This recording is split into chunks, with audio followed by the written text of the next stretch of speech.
You want mine, Lance? Yeah.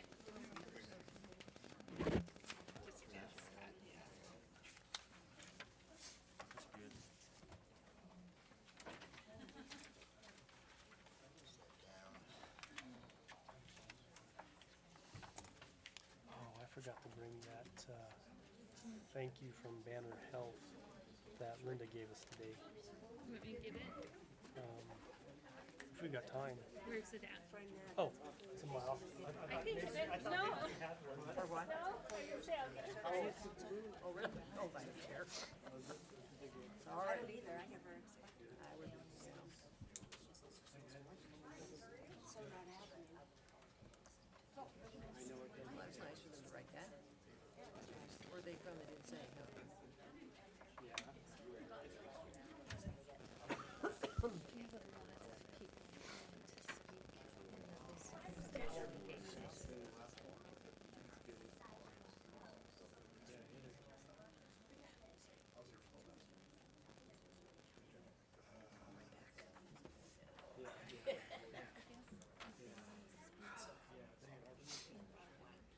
Tomorrow to get a new block. Let's see how much it is. So who's here for those trials?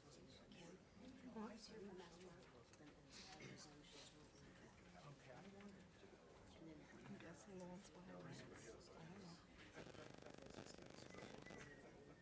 Oh, good. Okay.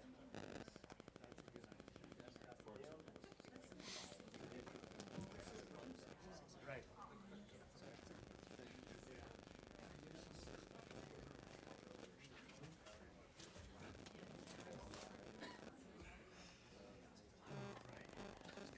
I heard that side.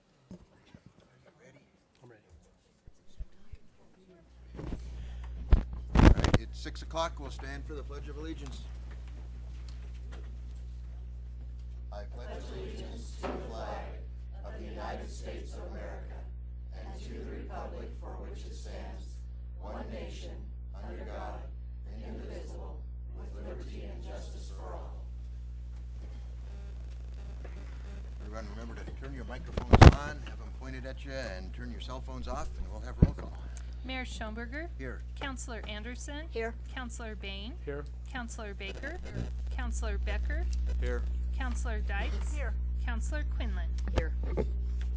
Everybody has a copy of the minutes of the meeting of October 9th. Are there any corrections? Hearing none, they stand approved as submitted. Visitors and delegations. First, we have Brush Head Start.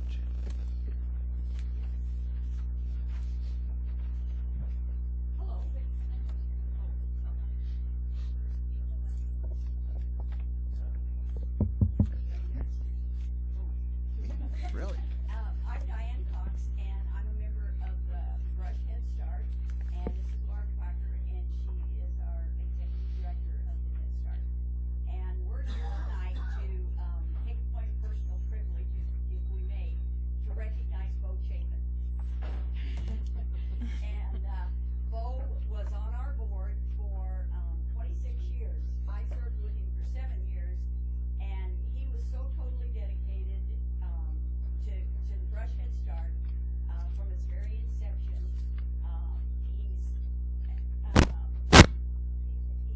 It just, we talk about it all the time, but about the guidance that he gave us and the calmness that he gave us and the direction that he gave us, and we really appreciate it. And he was a real sustaining member of that Brush Head Start for all those years that he was there.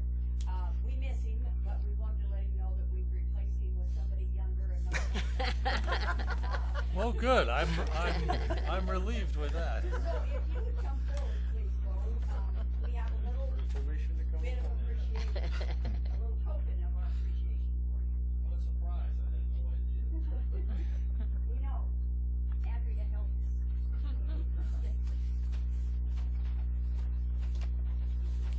Don't break it. Oh, which one is that?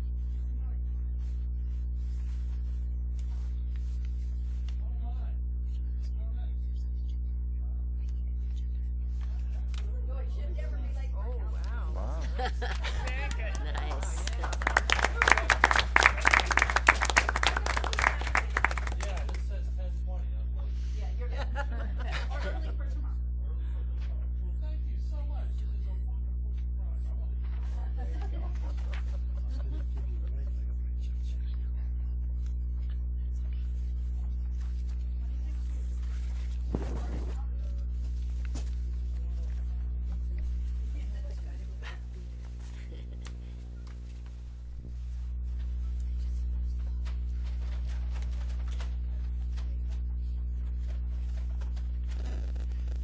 Thank you.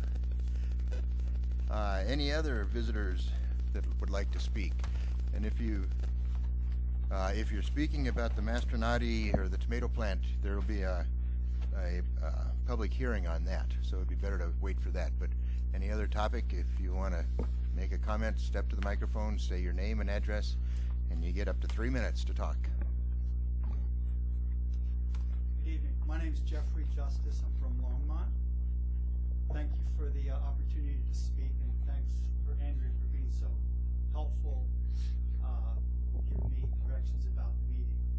I'm an advocate for animals, and I'm the administrator of the Facebook page, Dogs Shot by Police. We report on officer-involved dog shootings. I've reported on hundreds and hundreds of cases and spoken to dozens and dozens of police departments concerning all officer-involved dog shootings, justified or otherwise. Today I'm here to speak about the incident with Mr. Whipple and the bullets hitting the Cadillac and the fish tank. I'm here to ask people to consider whether that was an extremely reckless use of police force and to talk about the Dog Protection Act. First of all, I read about this incident in the Fort Morgan Times, and I noticed it was all about the damage to the Cadillac and the fish tank and whether there was going to be repayment and a deductible. And I thought, are you kidding? Is that, I think you're majoring in a minor there. This was a very serious incident where a police officer in the report stated he fired 4 times at the ground to repel this dog. He had no idea where those bullets were going to go. Anyone that shoots knows that if you shoot 4 times at the ground, you have no idea where those bullets are going to go. It hit a Cadillac, it hit a fish tank. It could have hit any number of people. There have been 2 fatalities since 2015 with officers shooting at dogs and accidentally hitting a person and killing them with a ricochet or direct shot. There's been dozens of serious woundings, including children and other police officers shooting each other with guns, bullets meant for dogs. So I'm just asking people that if you thought of the danger that this posed to the community, a danger far greater than what that dog could do. 4 shots put away.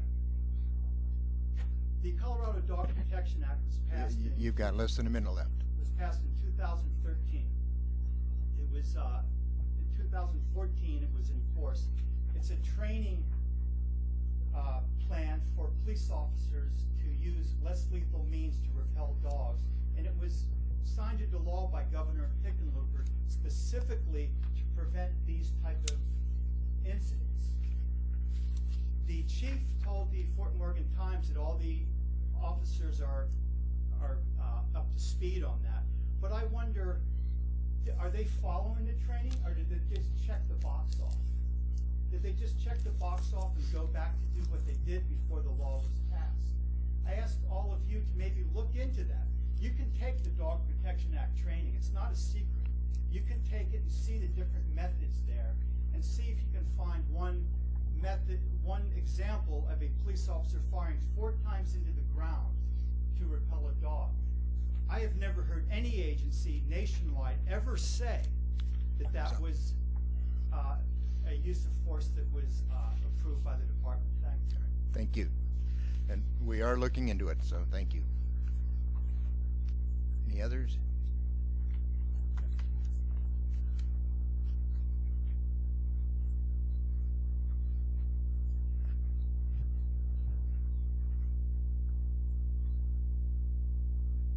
Good evening, City Council, Mr. Mayor. My name is Regan Benson, and I reside in Akron. I am also a community activist on various levels, grassroots. We'll go with that. I'm not going to waste a lot of time. I have a written summary. If I go a few seconds over, I hope you'll just give me a brief second 3 minutes. to finish that because it's pretty much on point. I'm here this evening to speak about public safety and harm. That harm I am speaking directly about is your police chief, Travis Anderson, and his officer, Dusty Quick. You, assumably, by way of your city administrator, have employed a police chief that is arrogantly negating his responsibility to ensure he is not allowing his employees to act criminally and recklessly with the general public. I'm speaking directly about the dog shooting on Custer Street, where Officer Quick himself admits in his own police report that he fired warning shots with 12 people standing around. Come to find out, there were various children present as well. Anyone, and I mean anyone, and especially law enforcement with proper firearm training knows 100% without doubt that you do not ever fire warning shots in such situation. I would question anywhere, any police agency that has policy that allows this kind of reckless endangerment of citizens. I am in complete shock that your chief did not activate the response team in Morgan County, responsible by law for investigating police-involved shootings. Not only should Dusty Quick be fired, he should never be employable as a cop again, anywhere. Furthermore, if a citizen had done what Officer Quick had done, they would most likely be charged with felony menacing with a weapon. Law enforcement is to be held to an even higher standard of law. Not only should Officer Quick be charged with felony menacing with a weapon, he should also be charged with official misconduct. Dusty Quick has moved from agency to agency in the past several years and was fired from his previous agency for insubordination. Chief Anderson chose to ignore those red flags. I began a request for public information with your city and police chief. Your city employees, including your city clerk, were very accommodating and very professional. However, that is not what I have to offer in response to how Chief Anderson handled my Criminal Justice Records Act. He first had an email exchange with me implying that he didn't even have to hand over the information until he did a further investigation.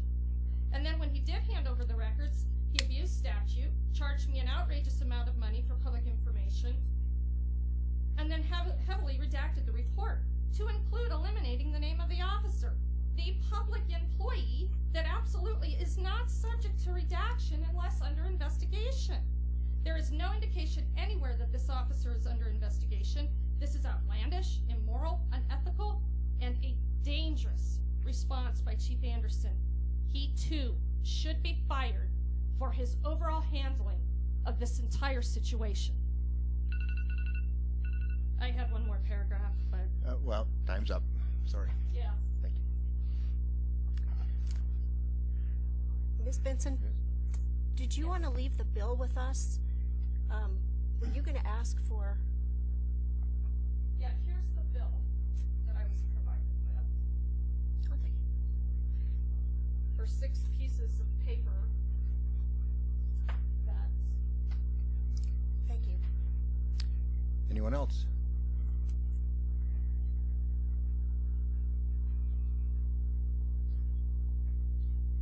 Good evening, Mayor and Council. This will take quick. It's not even going to take 2 minutes. So I just wanted to tell you guys, I have this idea. Name and address, please. Oh, name and address, Judy Springer, residing at 116 Clayton Street, Brush, Colorado. I happen to be the owner of Groomingdale's Pet Grooming. And I just have an idea. This is all it is. And I thought the best way to get it out here was right now. I feel like that our business district, which is getting to be nothing, absolutely nothing, I feel that we should maybe have our own council representative for the downtown area. We have so many more different objects and things like that than a regular homeowner living over on Custer or something like that. And I thought maybe it would be a good idea if we could have a representative ourselves, because a lot of these things happen and a lot of it is our fault because we don't keep up on it as well as we should. We're running businesses. I myself don't even close till 6 o'clock. But anyway, and I just thought that would maybe be something that you guys could think about in the future, because we have so many diversified, what do I want to say, problems. I hate to name them that, but that's what they are. And the rumble on the street's not good. I've talked to Monty about it and all that kind of stuff, and so I came up with that idea. Maybe we need somebody that could address those just for the business people. And it doesn't necessarily have to be just downtown on Clayton Street. It could involve a lot of business people, but that was just my idea. I'd like maybe somebody to think about that, okay? All right. Thank you. Thank you. Others?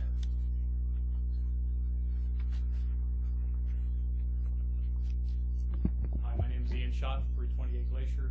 Thank you all for your time. I was wondering if you guys have an update on the, I don't even know what best to call it, the asbestos house that is currently in limbo over by the school.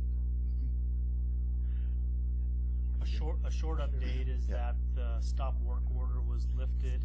They did bring in the asbestos report that was required and permit through the state. And so once that was done, we didn't have any other choices to allow them to go forward with their project. And so at this point, they have the okay to continue with the project. Thank you. Is that, Monty, is that with the asbestos abatement part of the project, right?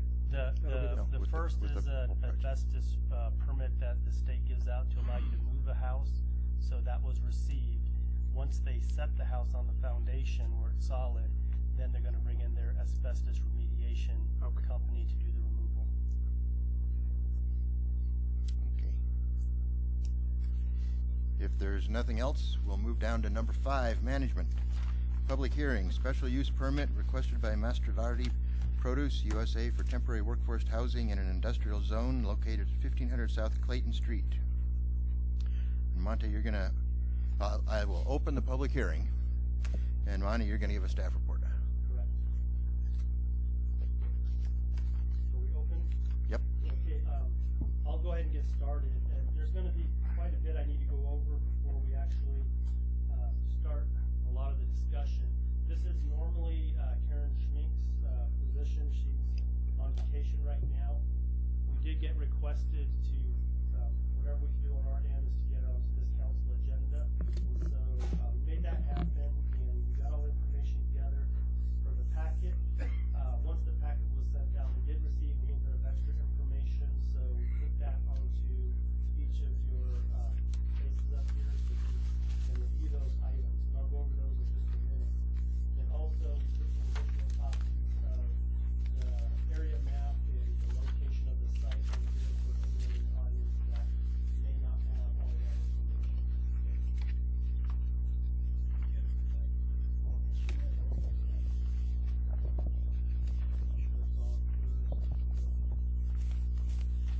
Okay, this is going to take just a little bit of time to run over all of this. Most of council, you remember that when we started this project, not we started the project, but first you heard about the project from Mastronardi, it was a request to do an ordinance change. And that ordinance, or to a city code change using an ordinance. And so city council approved that ordinance change, city code change to allow temporary workforce housing in industrial zones. So I'm trying to bring you all back up to speed of where we left off with this. When that code change occurred, there were some conditions that were set in place by council that the applicant had to meet. So almost a year ago is when we received the first application for this. So you might remember we had started, we reported that this is coming forward, but it never went anywhere, so it stopped. But then in the last month or two, we had more interest in it again from Mastronardi. So now we're bringing it to you as a actual public hearing for approval. Approval or disapproval, whichever you decide to do. Okay, a little bit of history. Mastronardi Produce USA Inc.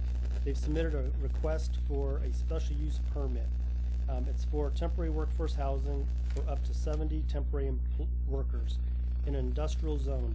The subject property, also known as Brushco Farms Inc., is located on the south side of Brush, adjacent to the power generation plant. has an address of 1500 South Clayton Street, Brush, Colorado. Each of the packets has an area location map, a special use permit request form, the initial application memorandum dated September 23rd, 2016, cost estimates for a site cleanup and removal from Alley On-Site, a summary report from Thomas M. Lloyd Associates and Acoustics, Inc. concerning a noise study, a supplemental application letter dated September 11th, 2017, which includes the updated site plan. Required construction standards for the gravel road are also included. And the other items that I mentioned was each of you received an enlarged site plan, so you can really see that a lot better. I know that what you guys received is kind of smaller, so we thought for your discussions you might want a larger site plan.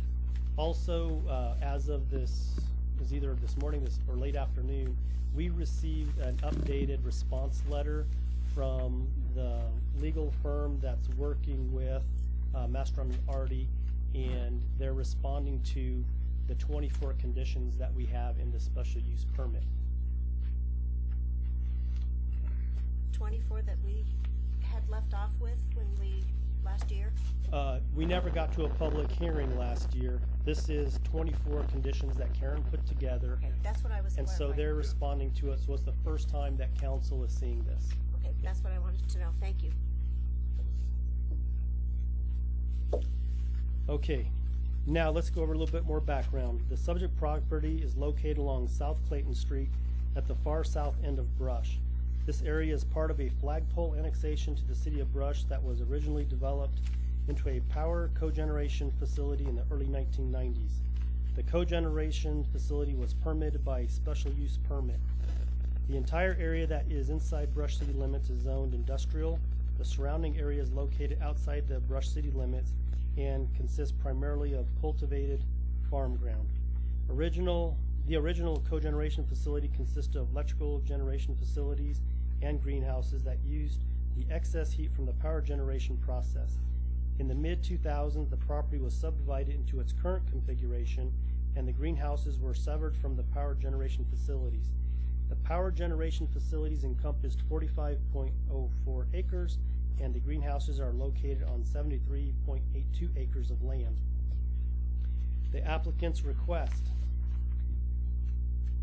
It's been submitted, and it's a request for a special use permit to allow temporary workforce housing for up to 70 temporary workers.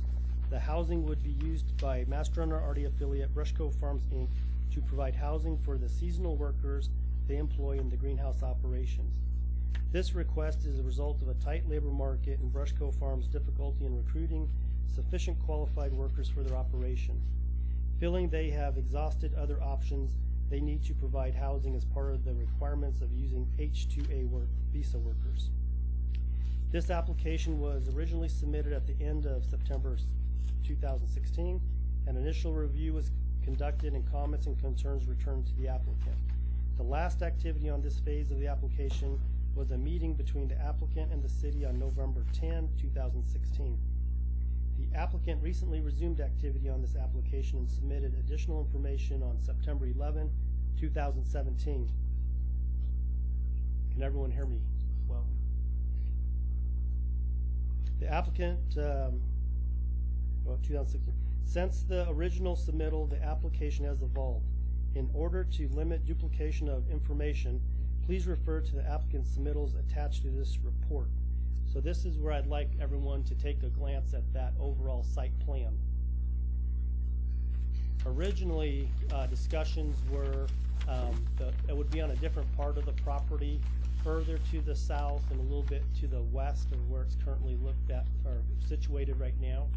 And it was a little bit further off of South Clayton Street. So now if you look at it, it's just a little bit to the either northeast of where it used to be. Okay? One question about that, Monty. As far as how far their property extends, it looks like the site plan now is as far to the north and east as their property goes. Is that correct? There's a gravel road that is shown on the plat there, and that gravel road, I'd say roughly another maybe 100 feet to the north is the property line. Okay. I believe there's potentially a barbed wire fence that was installed when there was some discussions between the two property owners. So the greenhouse at that time, they hired a surveyor to get their property pins located, and they put up it's either a barbed wire or what they call a slick wire fence. I can't remember which one it is, but I remember having some T-posts out there. Have you been out to see the site? Yes, I went today again, actually. There's a wildlife site, if I'm not mistaken, and a slough that runs adjacent. It would be right to the east. Correct.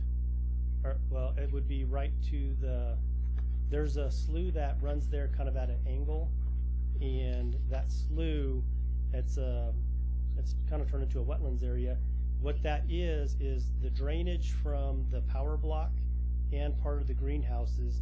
There's a stormwater system that collects it and brings it down, and that's what that slough or that low spot is designed for, is for some stormwater retention. Right. Okay, so the site plan has been modified, and the 2-acre area is designated for the worker housing. It's shifted to the north and is now proposed to be in an area located out of the floodplain as shown on the new floodplain maps. Council may remember, or I guess right up currently, we're working with the new floodplain maps that are out. And the old floodplain maps, this would be right there in the close to the floodplain. The new floodplain maps, it's actually a better situation because it pulls the floodplain further away from this site. The current proposal, it includes an existing curb cut and a primitive road off of South Clayton Street to access the proposed area.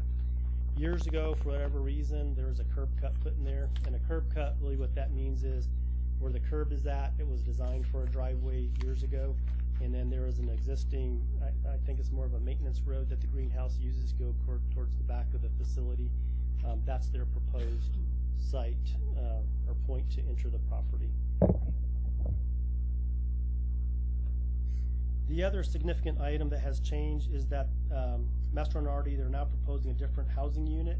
The most recent site plan depicts a total of 14 housing units grouped as 7 connected structures. Each unit consists of 2 bedrooms and 1 bathroom and a living and dining room area that includes a kitchen. What I've done is, you might have seen the pictures coming across. I sent a packet of pictures. A year ago, we received a different type of unit that was being proposed at that time, and so we had a different type, and I could not remember if council had seen those type of units in the pictures, but these are truly different than what was there in the past. So we should have each sent across some pictures, and for the audience, we got one set of pictures over here in case anyone wanted to look at those. So as of today, we've received no citizen comments, and later the mayor is going to open it up for comments, so we may receive some at that point in time. The review criteria, the first thing that we do is we look at the compatibility of the use with adjacent uses in the adjacent zone districts to make some decisions. And to this point, we haven't seen anything that really conflicts at this point. The only one item that I'll bring to your attention is in your packet, you'll see some of the results from the 2001 noise study. The 2001 noise study, if you're looking at that, you'll see what the noise conditions were at 2 different points. And one of the issues is that there are state statutes that say that in certain zones you can't exceed certain decibel levels. And so on, I guess, 2 of these points, I believe it's 2 points, it does exceed the decibel level. And so I put that, or Karen put that into your packet so you guys can see what that was. They're just a small amount over the limits for residential decibel limits. And things have changed out there. And so one thing I'll point out to you is it's a 2001 study. So it's an older study. It was done by the Power Block for their purposes. And since then, there has been quite a few changes. On the Power Block itself, they have put in some sound dampening devices to help with the sound from the power block. But on the other hand, years ago, you might remember there was a lot more greenhouses out there, and so a lot of those greenhouses could have potentially assisted with the noise levels. I don't know that for sure, but we do know that there was a change out there in regards to that. And exactly the points and locations, I don't know where those were at. So compared to where those greenhouses used to be, just far enough back, I wasn't here in 2001. Okay, so I bring that to your attention. Let's see. Now from this point forward, in your report, you have all these different areas that need to be addressed for a special use permit, and everything to this point has been addressed in those 24 conditions. And so I'm going to start moving back towards the back of the document to those 24 conditions so we can go over each of those. I also mentioned that with the special use permit, we have to ensure that we are conforming with our comprehensive plan, and it does conform with the goals and strategies that we had outlined in that comprehensive plan. Also, we look at the applicant's history of zoning compliance with the city, and they have a great history with the city. They never had any issues with the greenhouse at all. And so now I'm going to go into the meat of this whole document and the discussion. And this is a conclusion and recommendation. And remember for City Council that this evening you can approve, you can disapprove, or you can continue if you request more information, need more information to make a decision. Okay? Okay, each council member, you do have a copy of all of this, so I'll run through these relatively quickly. First item is the special use permit is deemed personal to the original applicant. To mitigate noise impacts. Number 2 is to mitigate noise impacts from the adjacent power generation facility.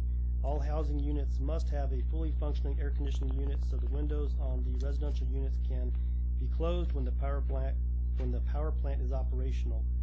Number 3, must submit copies of housing unit labels to the Division of Housing and obtain written documentation from them that the proposed units meet the requirements of an R2 occupancy under the 2003 International Building Code. Number 4, a second entrance from South Clayton Street into the housing area must be established. Number 5, both access roads into the housing site must comply with city standards for curb cuts and aprons and be constructed to the required road standards. Number 6, stop signs are required where the housing site roads connect to South Clayton Street. Number 7, street lighting is required at the access points from South Clayton Street into the site. Number 8, the interior road must be constructed to the required road standard. The thickness of the subbase and base course of the road is dependent upon soil compaction in the area. Number 9, an all-weather pedestrian access is needed between the perimeter road and the doors to reach the housing units. Number 10, a fire hydrant is required to be installed at the west end of the water line that will be installed on site. Number 11, water and wastewater tap and plant investment fees are due at the time the building permit is issued. Number 12, all water and wastewater lines must be installed in conformance with city standards. Number 13, the centralized trash collection area must be screened on 3 sides by a permanent opaque wooden, brick, or masonry screen that's between 6 and 8 feet tall. I was going to point out that it sounds like a lot of requirements, but most developments have the majority of these things anyway, so just didn't want to make it sound like we're being very difficult in this process. This is a lot of normal stuff that we're doing. Let's see. Number 14, the housing unit where the live-in and on-site housing manager resides must be clearly identified. Number 15, an annual City of Brush temporary workforce housing operating permit must be maintained, including an annual inspection by the city. The annual inspection, this is important because we do have some unique standards here, and this allows the city council, if for some reason there's not compliance with these ongoing requirements, that you can deny the renewal if you choose, if there's some problems. Number 16, positive drainage must be established and maintained. Number 17, exterior site lighting must be specified and maintained from dusk to dawn. Number 18, documentation regarding the site preparation and tie-down requirements from the manufacturer or Division of Housing must be submitted prior to the issuance of the building permit. 19, a fire and emergency evacuation plan must be approved by the fire department prior to occupancy of the housing units. Number 20, a walkthrough with emergency services is required prior to occupancy of the housing units. 21, an updated plan for dismantling the units, restoring the site must be submitted and approved. Financial security is required prior to the building permit being issued. Number 22, the name, address, and a 24-hour contact information of the on-site manager must be kept current with the City of Brush and the Morgan County Dispatch. Number 23, an additional 40 parking spaces are required adjacent to the housing area. The parking area must be constructed to provide an all-weather surface. And 24, parking along South Clayton Street is prohibited. Okay. So a lot of conditions. A lot of these go directly back to the city code that the council approved. So some of these we don't have any wiggle room because they're spelled out in the actual code itself. So we had to follow those. Now, each of the council members, you do have the letter from Sheila Stack, the legal counsel for Mastron and Artie. Everyone have a copy of that?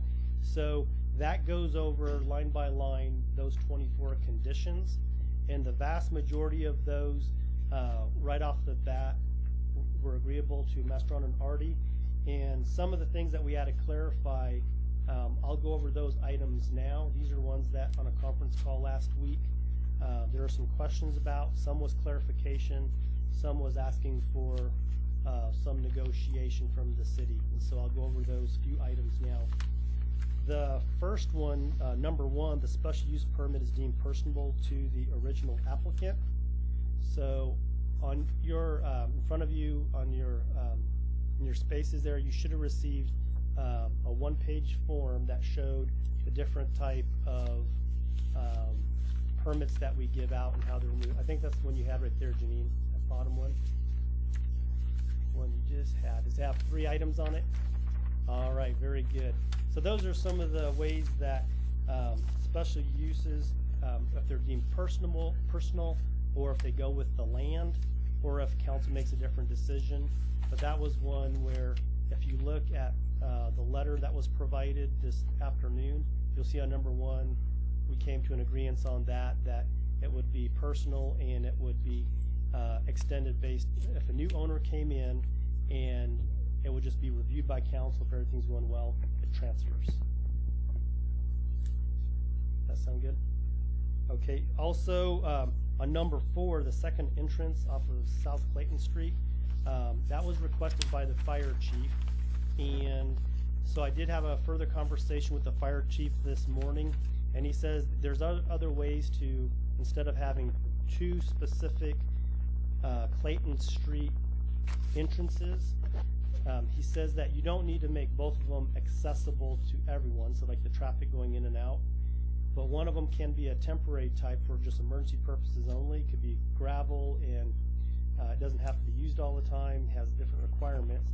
Or the one access road that is there now, says there's possibilities of making that a little bit wider, and then as you go up and get to the actual units, maybe have one regular entrance going in, and maybe just a little bit further up, another temporary for emergency use only entrance.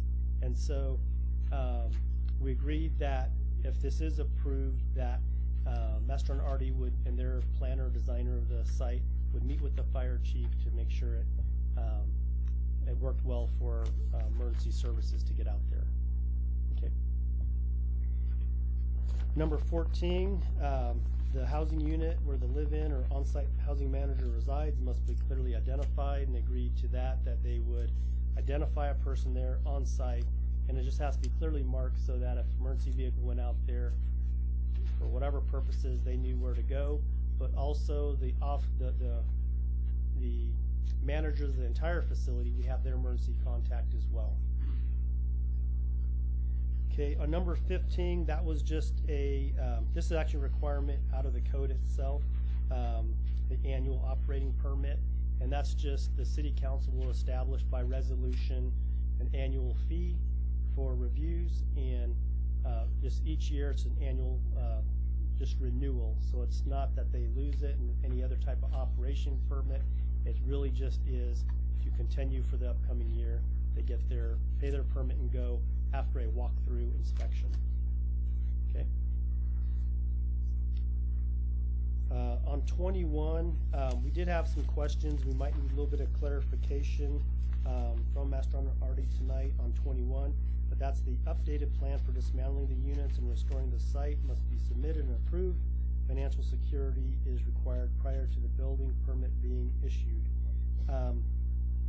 We had in the packet an estimate of dismantling the units from, I believe that was from the previous application, the different type of units there. But most of that cost is really just going to capping off utilities, those type of things.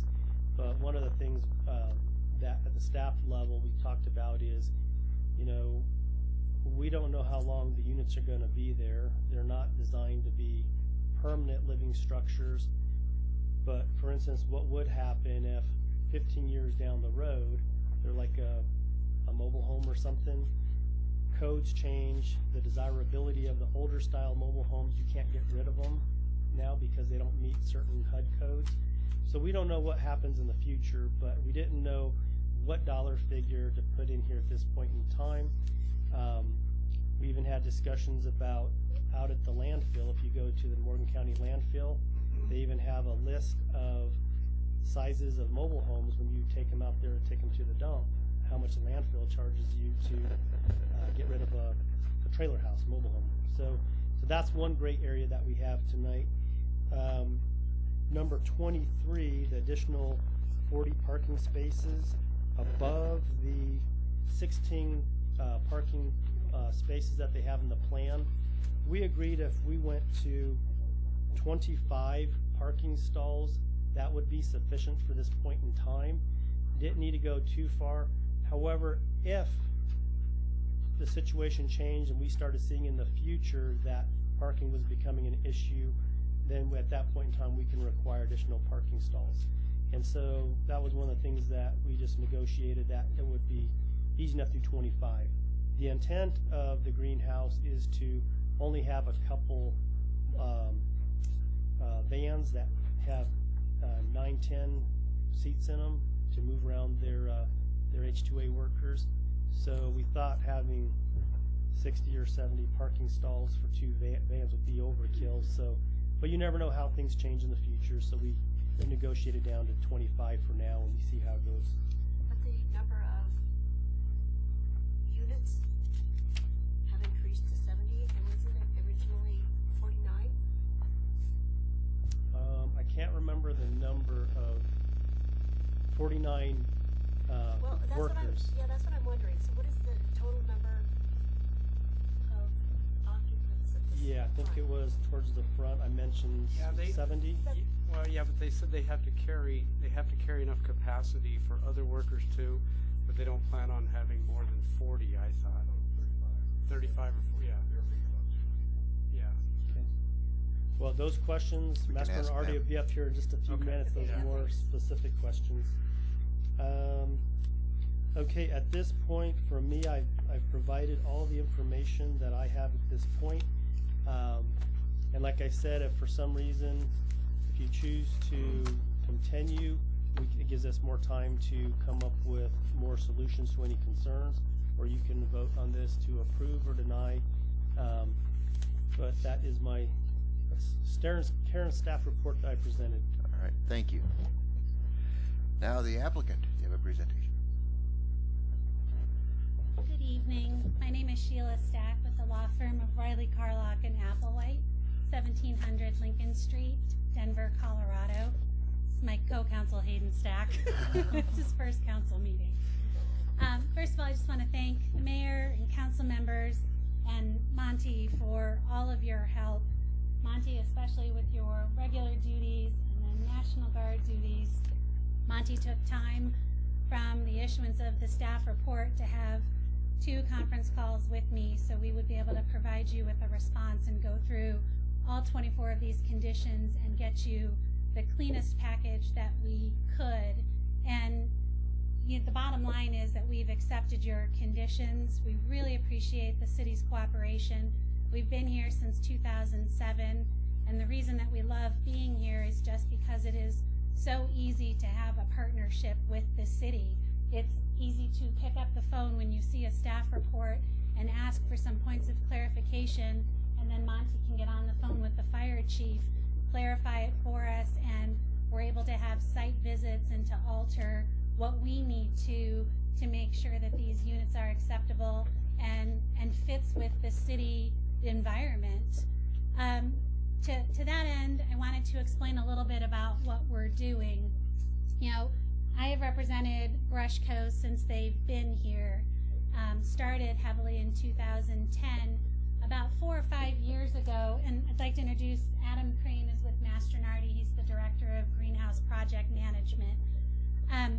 Mastronardi contacted me as local counsel because they were struggling to keep employees. Namely, they would have a bunch of hiring, but then people wouldn't show up, or people would come for the first day and then not come at all. We have worked with Morgan County Workforce, we've worked with Fort Morgan, we've contacted the economic development groups, just trying to figure out how can we have local employment and what can we do better to make this a sustainable company. And to that end, we went to the federal H-2A program to be able to have workers. And part of that program is also having housing for U.S. workers and for local employees that maybe don't have the transportation or access or housing needs that they could have to have employment.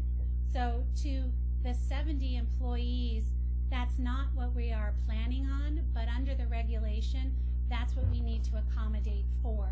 We need to consider families, not necessarily just employees, and we also want to encourage local workers to work for the facility and have housing established for them. So the units are planned for 30 to 35 people, but the space can accommodate for 70. And that goes to our discussion about the employee parking, taking into consideration also the vans that we'll have available.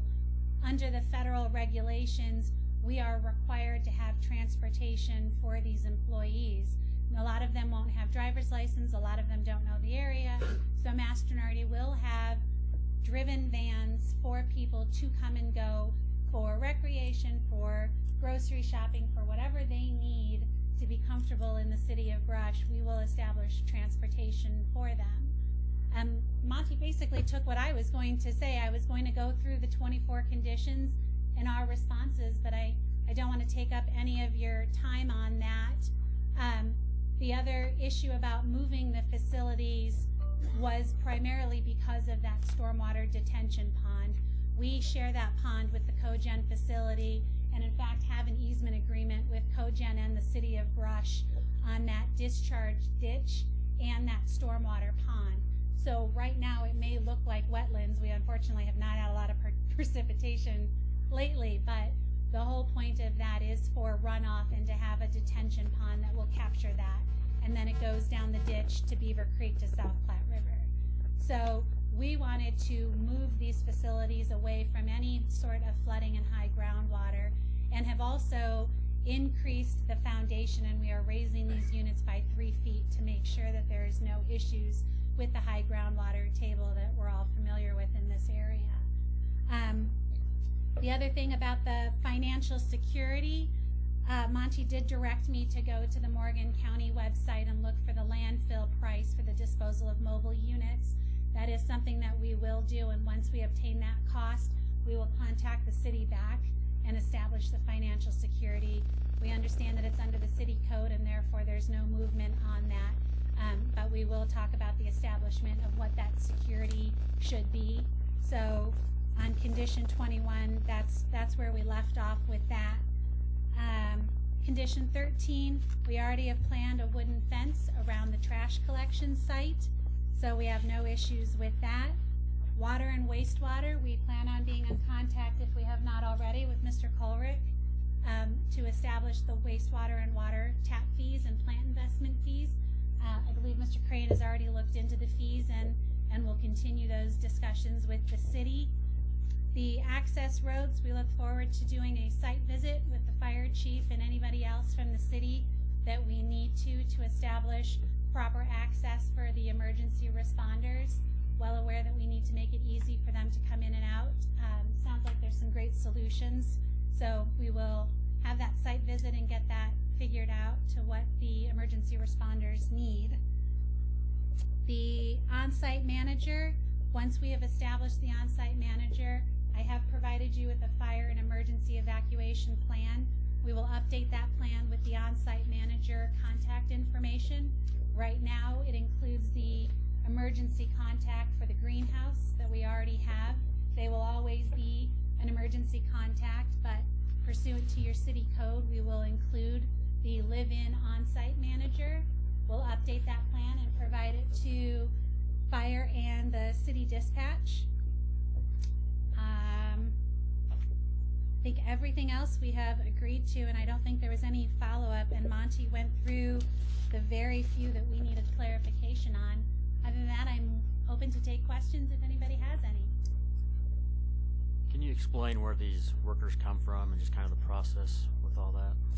Adam, do you want to go into the federal regulation?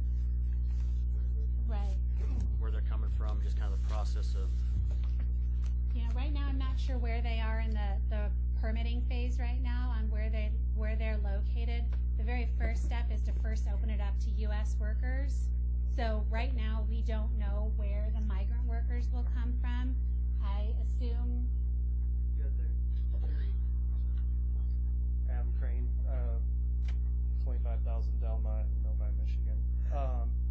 As far as where they come from, it really depends, like Sheila said. I mean, if we open it up to the general public here and we're able to cover a majority of the jobs, you know, the quantity of workers is going to be lower. So the countries that they could be coming from would be less diverse in that standpoint, from that standpoint, because you have more local workers.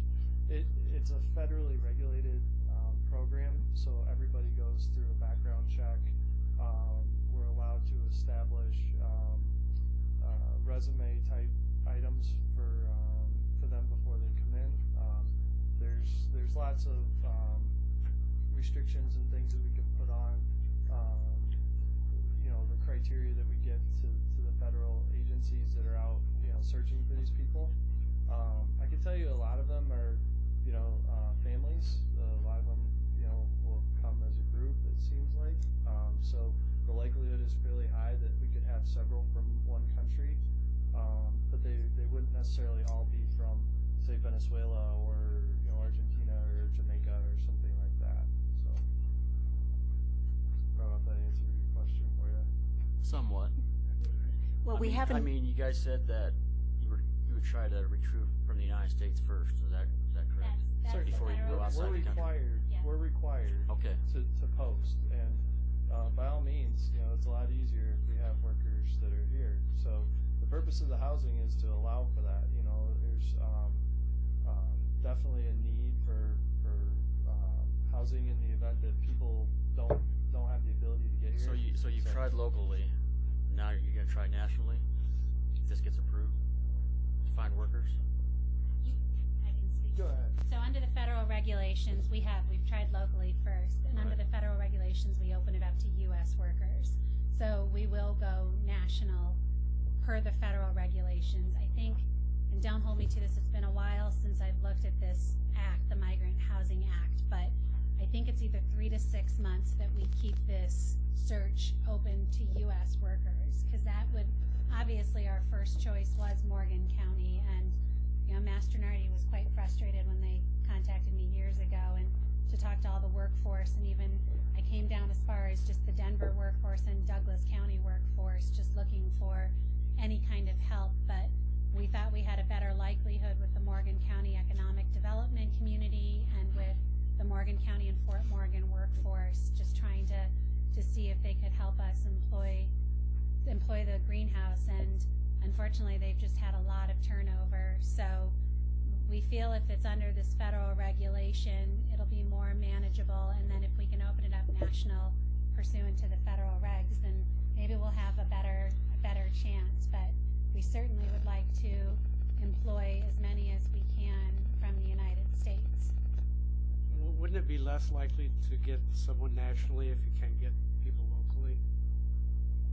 It's you know, it's been frustrating.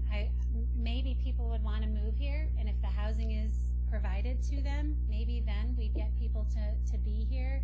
I'm not sure. It was surprising to me to hear about the turnover that they were having. They were really struggling with just the growers and people to want to be consistently here. And you know, for the greenhouse, that makes or breaks the product. If you suddenly don't have the 30 workers you thought to harvest, then you're losing a lot of tomatoes, and that profitability is one that they can't expend, because it really then trickles down to, is this even a profitable greenhouse for Mastronardi to operate? So we've done a lot, and obviously working with the city just to get everything up and running for this greenhouse, and we'd like to keep it sustainable. So if you have, say for some reason, new Morgan County employees decide, or they want to become employees of this greenhouse, are they required to stay in the housing, or can they still, if they have housing, can they still stay in their own whatever housing it is? Or is it you're just offering an option for housing? That's correct. Should they not have it? Even somebody from Denver or wherever. Always looking for employment. So if that would not be under the H-2A permit, then that would be just somebody looking for employment.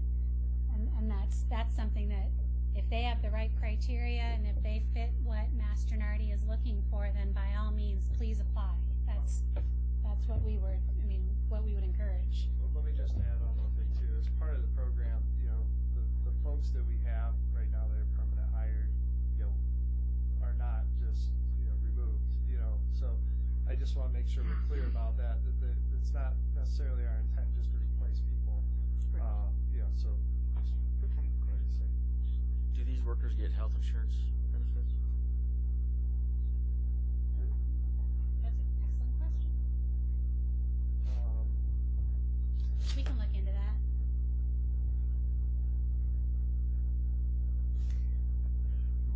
Do you have plans for landscaping, or what is the outside going to look like? The plan right now is to obviously have it aesthetically pleasing. There will be potted plants. There will be crushed stone walkways. I believe there was discussion about just a picnic bench and some patio chairs, just to make it look aesthetically pleasing. We want the workers to be comfortable. This will be their home. Is there going to be any grass or trees or anything, or? I mean, the space itself will likely be majority stone, with grass around the perimeter of it. The parking in the width of the road going around for the fire access is going to kind of limit the amount of space we have for, you know, doing significant landscaping. And because it is low around there, we're picking the site up about 3 feet. So, you know, with that additional 3 feet, it's going to be tough to do anything on the perimeter of that property. So, so to Sheila's point, I mean, we're going to try to make it as homey as we can, you know, for our workers that are there, and give them access to recreational area and whatnot. I think Adam raises a good point. It depends on the widening of the access road also. So after we meet with the fire chief and the city about these access roads and what's necessary, then we'll be able to place what we need to make it pleasing. One thing that concerns me is the noise aspect of this. And looking at the Colorado state statutes, it talks about you can have 50 decibel or 55 decibels during the day until 7 o'clock at night, and at night you can have 50 decibels. Fractionally, you're just over that fractionally, but it is over that. And I understand, I work for Xcel Energy, I understand you don't know when that unit's gonna run to be able to schedule a study, but without that information, if we approve this, wouldn't we be going against a noise reduction? I mean, it would be 50.3 decibels. I think the thing that the city put in there to mitigate that was if you put air conditioners in the housing, they can close the windows, and that would mitigate the noise. But you know, people may open the windows, and they may also be outside after 7 o'clock, so we would be in violation of the noise ordinance, or not a noise ordinance, but whatever the state has with that. And without, even though I know it's difficult to schedule that study because you don't know when that plant's going to run, without that information, we don't know if we're in violation or not. And I know that they put in some noise suppressing things at the plant, but you've also got the fact that a lot of those greenhouses were removed from where they were, and that would have tended to mitigate the noise problem, where now it's going to exacerbate it because they're gone. That sound's going to travel easier. So it is a concern. You are correct that we're about 0.3 over, and in discussions with Tom Lloyd and understanding more about the 2001 study, I think it's really important to understand that all 5 of those generators are not operating. And you're right, we don't know when. Fortunately, we have a great relationship with the cogen facility. Sure. Fortunately, we have a great relationship with the cogen facility, and they will be in constant contact with us about operation of the generators. They did put silencers on the generators, which is one changed circumstance since 2001 to help mitigate the noise issue. The other thing that's very important to understand is the 50.3 was just a mathematical, it was a noise decibel calculation, and there is a margin of error there.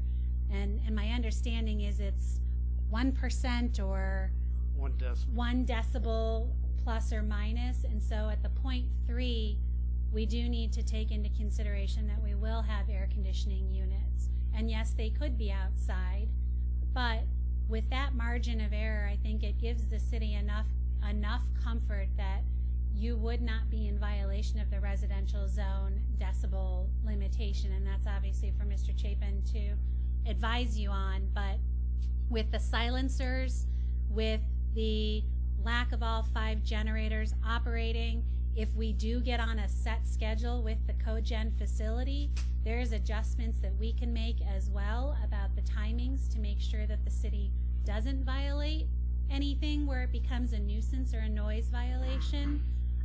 The other thing is that those trees over there are more mature than they were in 2001.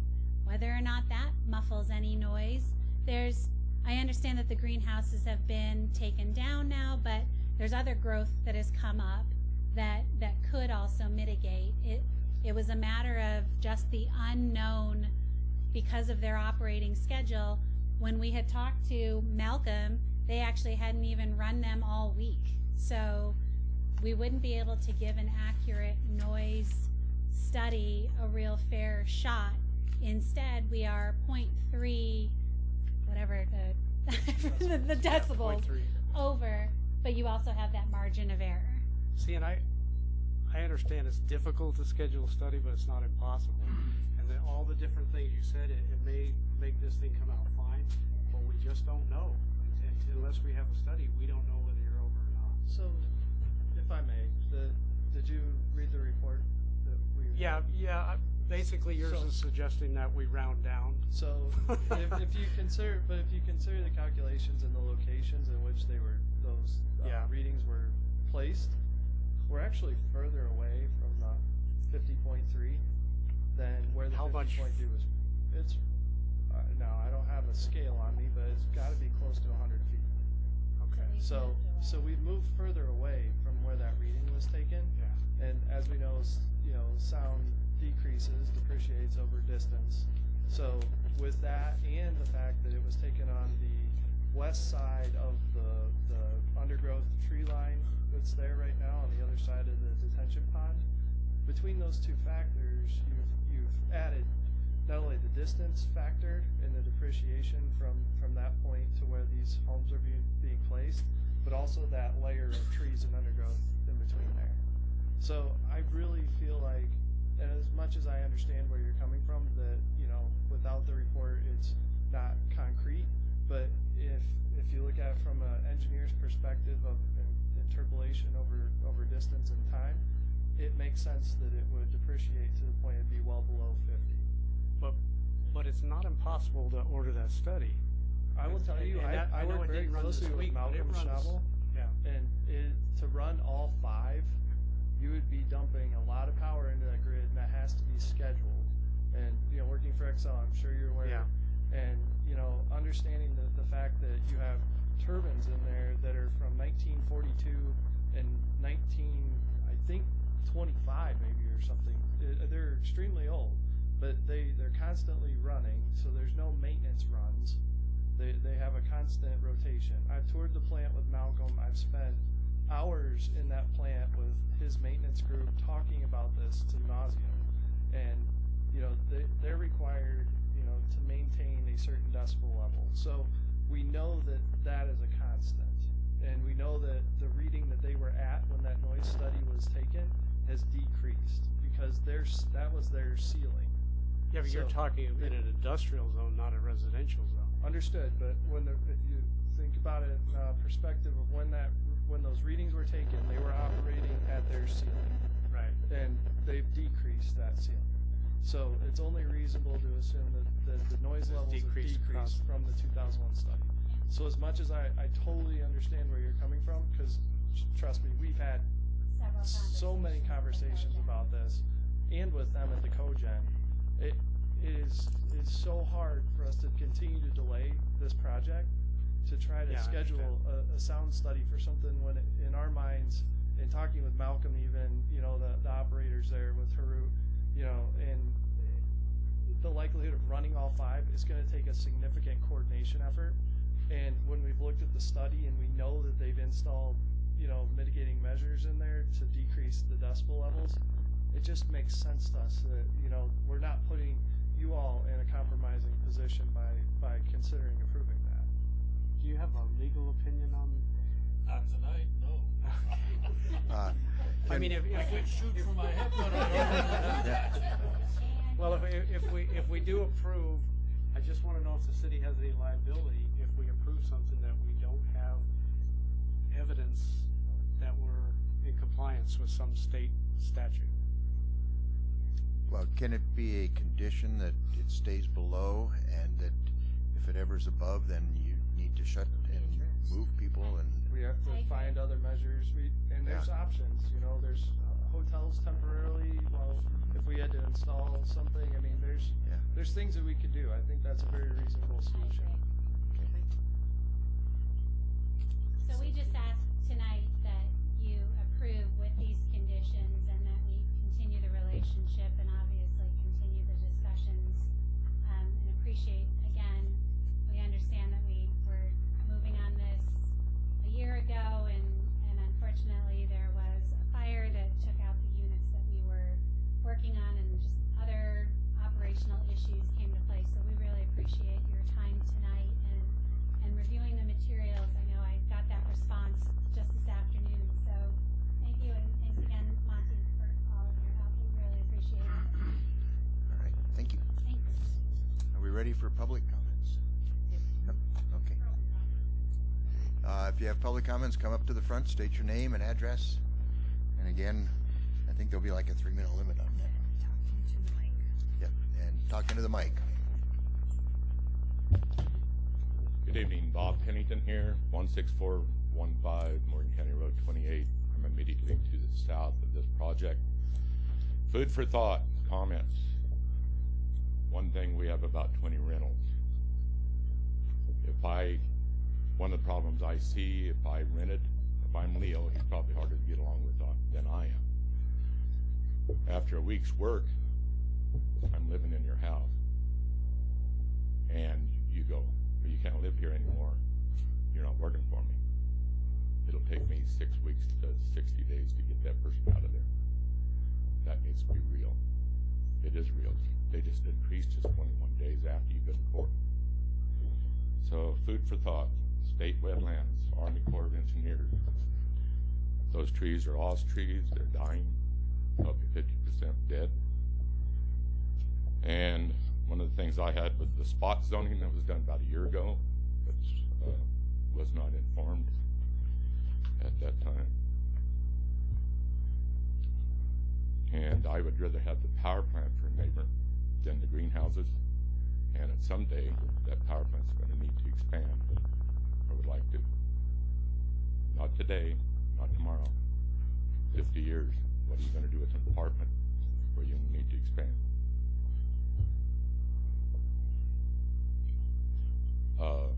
My ground is the same as theirs. We probably have 18 inches of road base in my yard to get around, and the bottom still falls out. 5 feet to water. And you can't be kidding yourself. It's real. So I think you want to look at those rent controls, copy of the lease, and find out where you're at there. First year loss in value to the neighboring properties. Me, the gentleman that just bought Mabel Benning's property. Were they properly informed? How did that go? And flood zone. I still question that. And I think that needs to have a survey and additional comment, thought. And I do request the council's disapproval of this project. Thank you. Thank you. Would you like to comment on the eviction or removal? Is there a different process than the 60 days?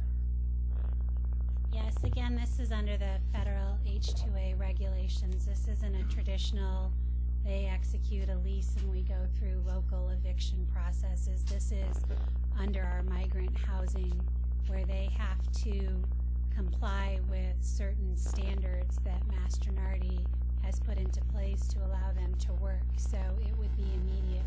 We would not have to get, barring any other circumstance about law enforcement, this would not be the traditional eviction process under any local requirements.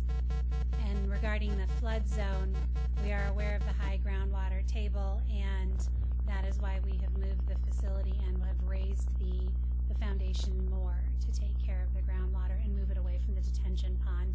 I'm actually a water attorney.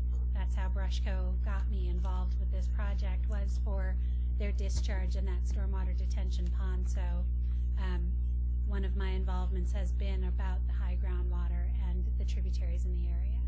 So. Thank you. Comments?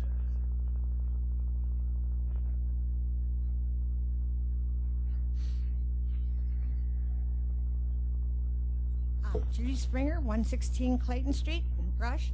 I just have a question. Now, this is simple, easy. Why don't you just have a trailer court? That's what you're making, a trailer court with wooden buildings. I can't see the big deal that you could just have its own trailer park and make a trailer park out of it. Wouldn't have to, because this is what you're going to have, people in, people out.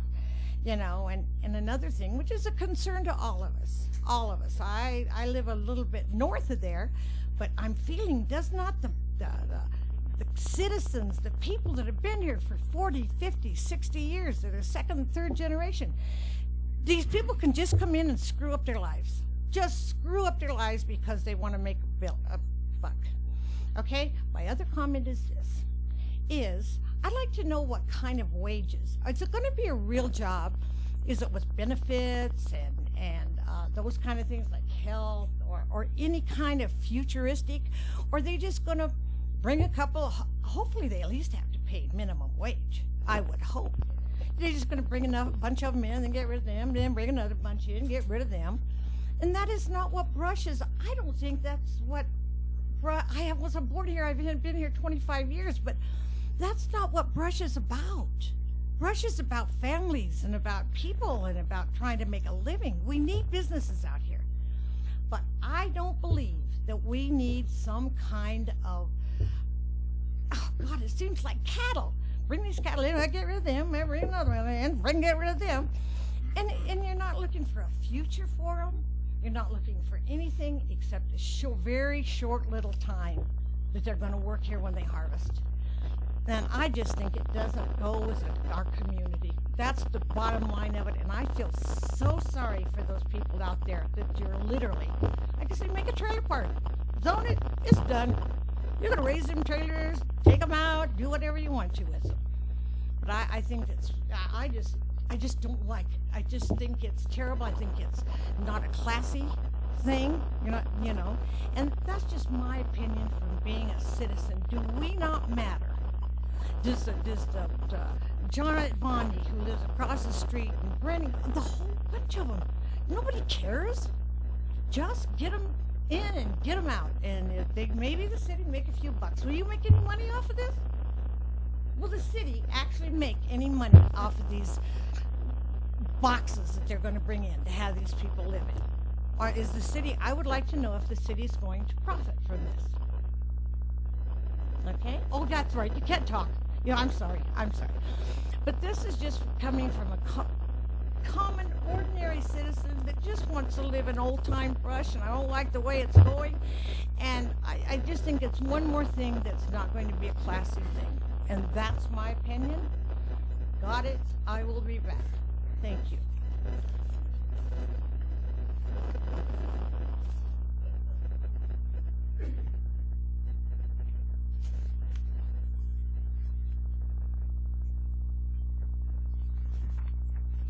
Yeah, my name's Glenn Hardin. My wife and I have a place within about a block and a half. And concerning the noise, I can tell you, it wakes me up at night when those steam turbines or whatever they are go off over there at night. I can tell you. That's how loud they are. And you can ask Dwayne, he'll tell you.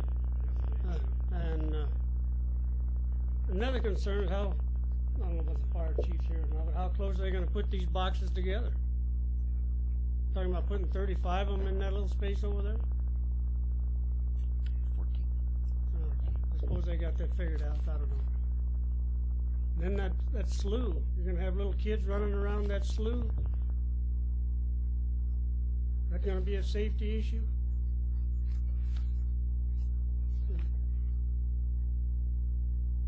I just don't, I'm against it. My wife and I were against it.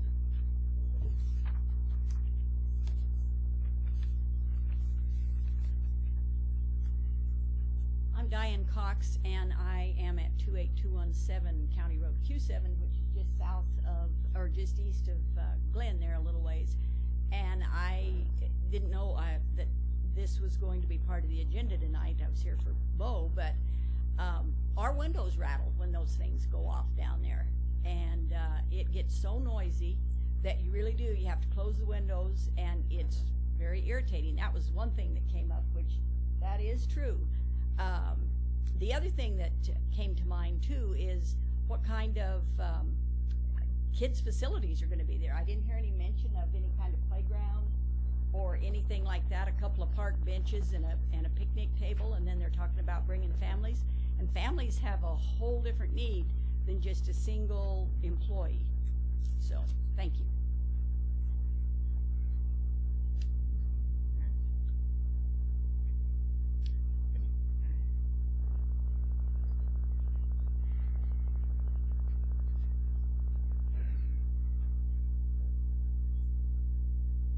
Johnette Bondi, 16344 County Road 28. I live just right south of the tomato plant there. I have to agree with Judy and everybody else. I'm not for it. But my question is, why not give these people that are going to work out there a raise? Pay them a wage, health insurance, get people out there that want to work for a decent wage, and then you wouldn't have to put all those millions of dollars into a housing unit. Pay the money to those people and get the right people out there to work. Everybody's looking for a job, and if you pay them a right wage and give them something to work for, they'll stay there. So why spend millions on a housing development when you could give that money to the people that work there? And that's one of my issues is, why not? We're all starving in this community. We have nothing. There's not really good jobs in this area that you can work at.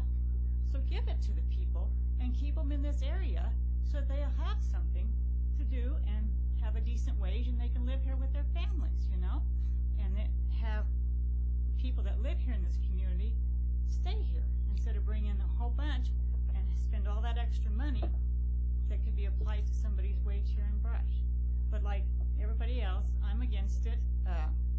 I don't know what it will really look like, but we have a nice area out there. We all keep our places up. We take care of everything. We want to keep it that way. You know, we work hard. All of us on that road works hard to keep our properties nice and to keep it the way it is. So, thank you.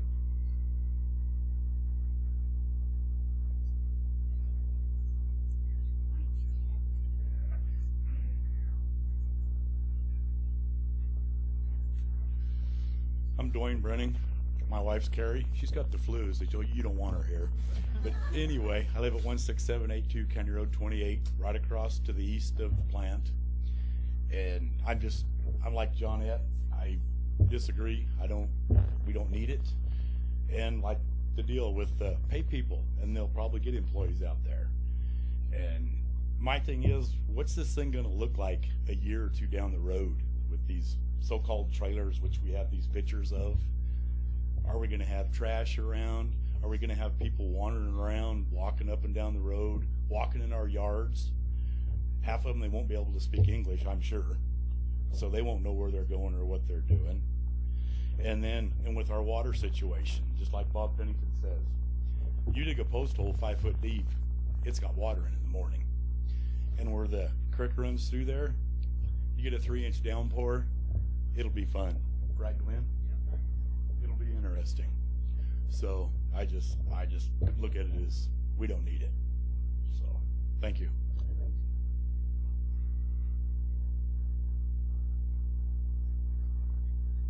Chuck Miller, 26060 Morgan County Road S, Brush. In Monty's presentation, you presented workers only and visa workers. In the representation, you said something about families and U.S. workers. We'll need some point of clarification, please. Monty, you talked about 24 requirements to build, but there was no discussion as to covenances. Covenances are to maintain projects. Requirements to build the project you went over, but you did not discuss covenances to maintain. If you determine covenances, who will enforce the covenances, and how will the violations be enforced? Foreign workforce have a different culture and way of life. Them adapting to the standards of our culture and a way of life appears to be very difficult as we look around in our joining communities. It's very disrupting to the neighbors, to the residents, and our community, as it's so proved down the road. Being a flagpole annexation, law enforcement seems to be a very difficult situation. Lines of jurisdiction, don't know how that's going to be handled. Once again, it appears that if we're in the need for workforce housing, wouldn't it make sense to find a place within our community that investors would be interested in preparing workforce housing? It's a privilege to live here and work here, and you must earn that privilege, and you must respect that privilege, as we do as citizens. And we kind of need some one-strike rule type situations. Once again, things that we can enforce. We talked about multiple parking units, and then we talk about van transportation because no one has driver's license. So in closing, there's a lot of questions there, and if you need to reiterate the questions, I'd be happy to, but I expect to hear some answers. And at this point, I have to say I'm fully against it. Thank you.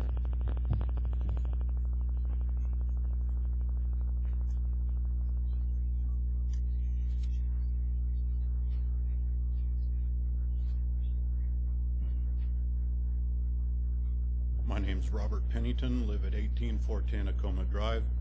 I had a question of what is the definition of temporary workforce housing? And the reason why I ask, you've got within the industrial zoning, you don't allow multifamily, trailer parks, residential, any sort of living units, and that's for a reason. Noise, any sorts of light pollution, and you're near a power plant, worst case scenario, why would you encourage additional living units within relatively close proximity?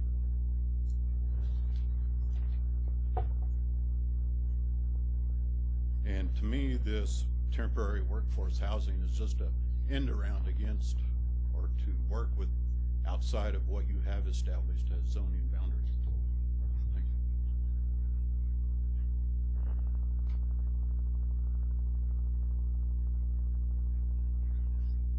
I have some more questions based on the answers to my questions.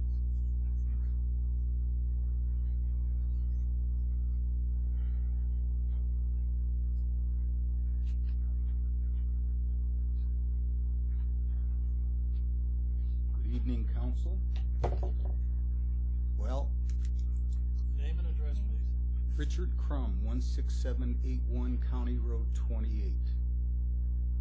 I'm the gentleman that was mentioned earlier that bought the old Brenning place.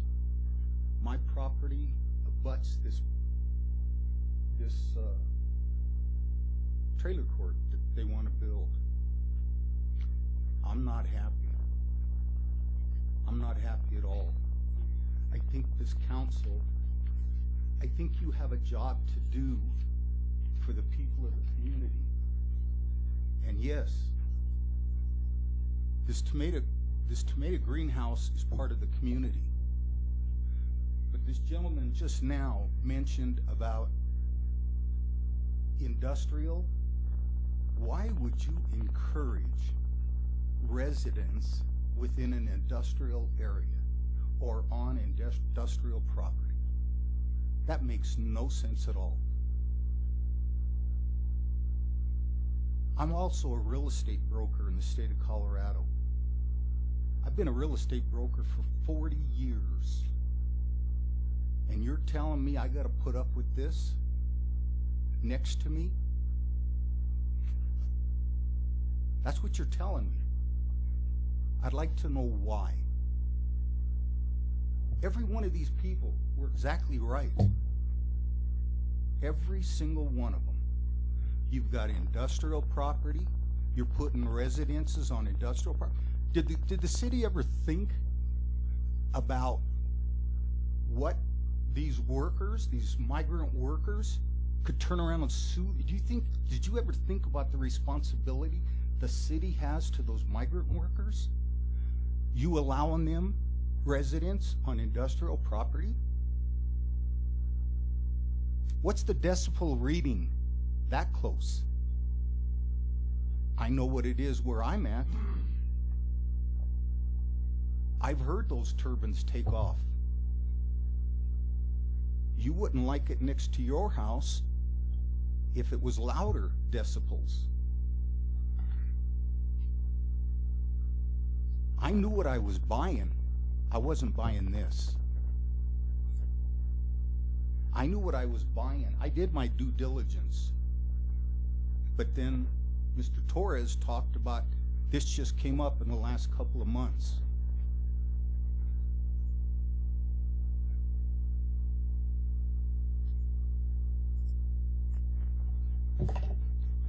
He also asked a question, and I would like an answer. What is the city of Brush's definition of temporary housing? Mr. Chapin? We're not here to answer questions tonight. You can find that answer in the land use code because it's a defined term there. Well, I can tell you this. You get a building permit from any city or county. Building permit. Do you know the life of a building permit? 6 months. You ever buy a new vehicle, whether it's old or used? You buy a temporary permit, 60 days. Can you wrap it up? Your time is up. You know what? To be honest with you, they had more than 3 minutes. They did. You have 3 minutes. And I'm the one living next door. This is what I'm going to put up with? Window AC units. What's the decibel on putting 14 of those next to me. They talked about there are 14 units. As I said, you've reached your limit. You got it. Okay. Thanks for your time. You know, I did notice while I was sitting here, everyone seemed every one of the council members seemed very interesting. Can you? I'll walk away.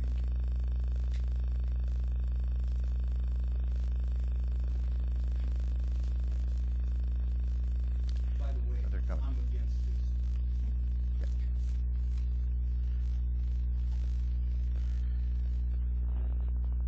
Your Honor, I'm just looking for point of clarification as to two different things that were presented. That's all I'm asking some questions for. Yep. Okay? That's permissible in my notes. Yep. Are there, since you've heard all the comments, does Master Nardi or anybody have any further comments? Does council have any further questions?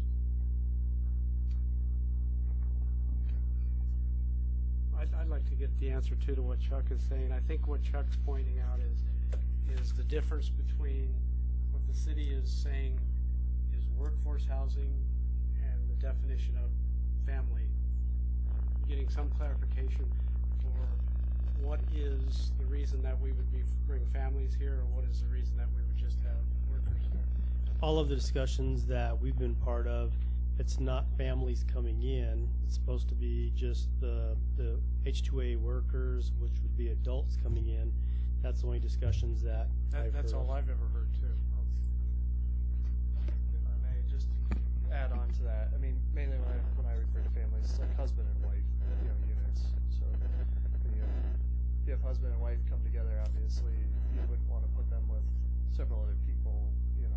Would both be workers, or could one be a worker and just a spouse? Or that's a good question. I don't know the answer to that off the top of my head right now. Typically, they both work.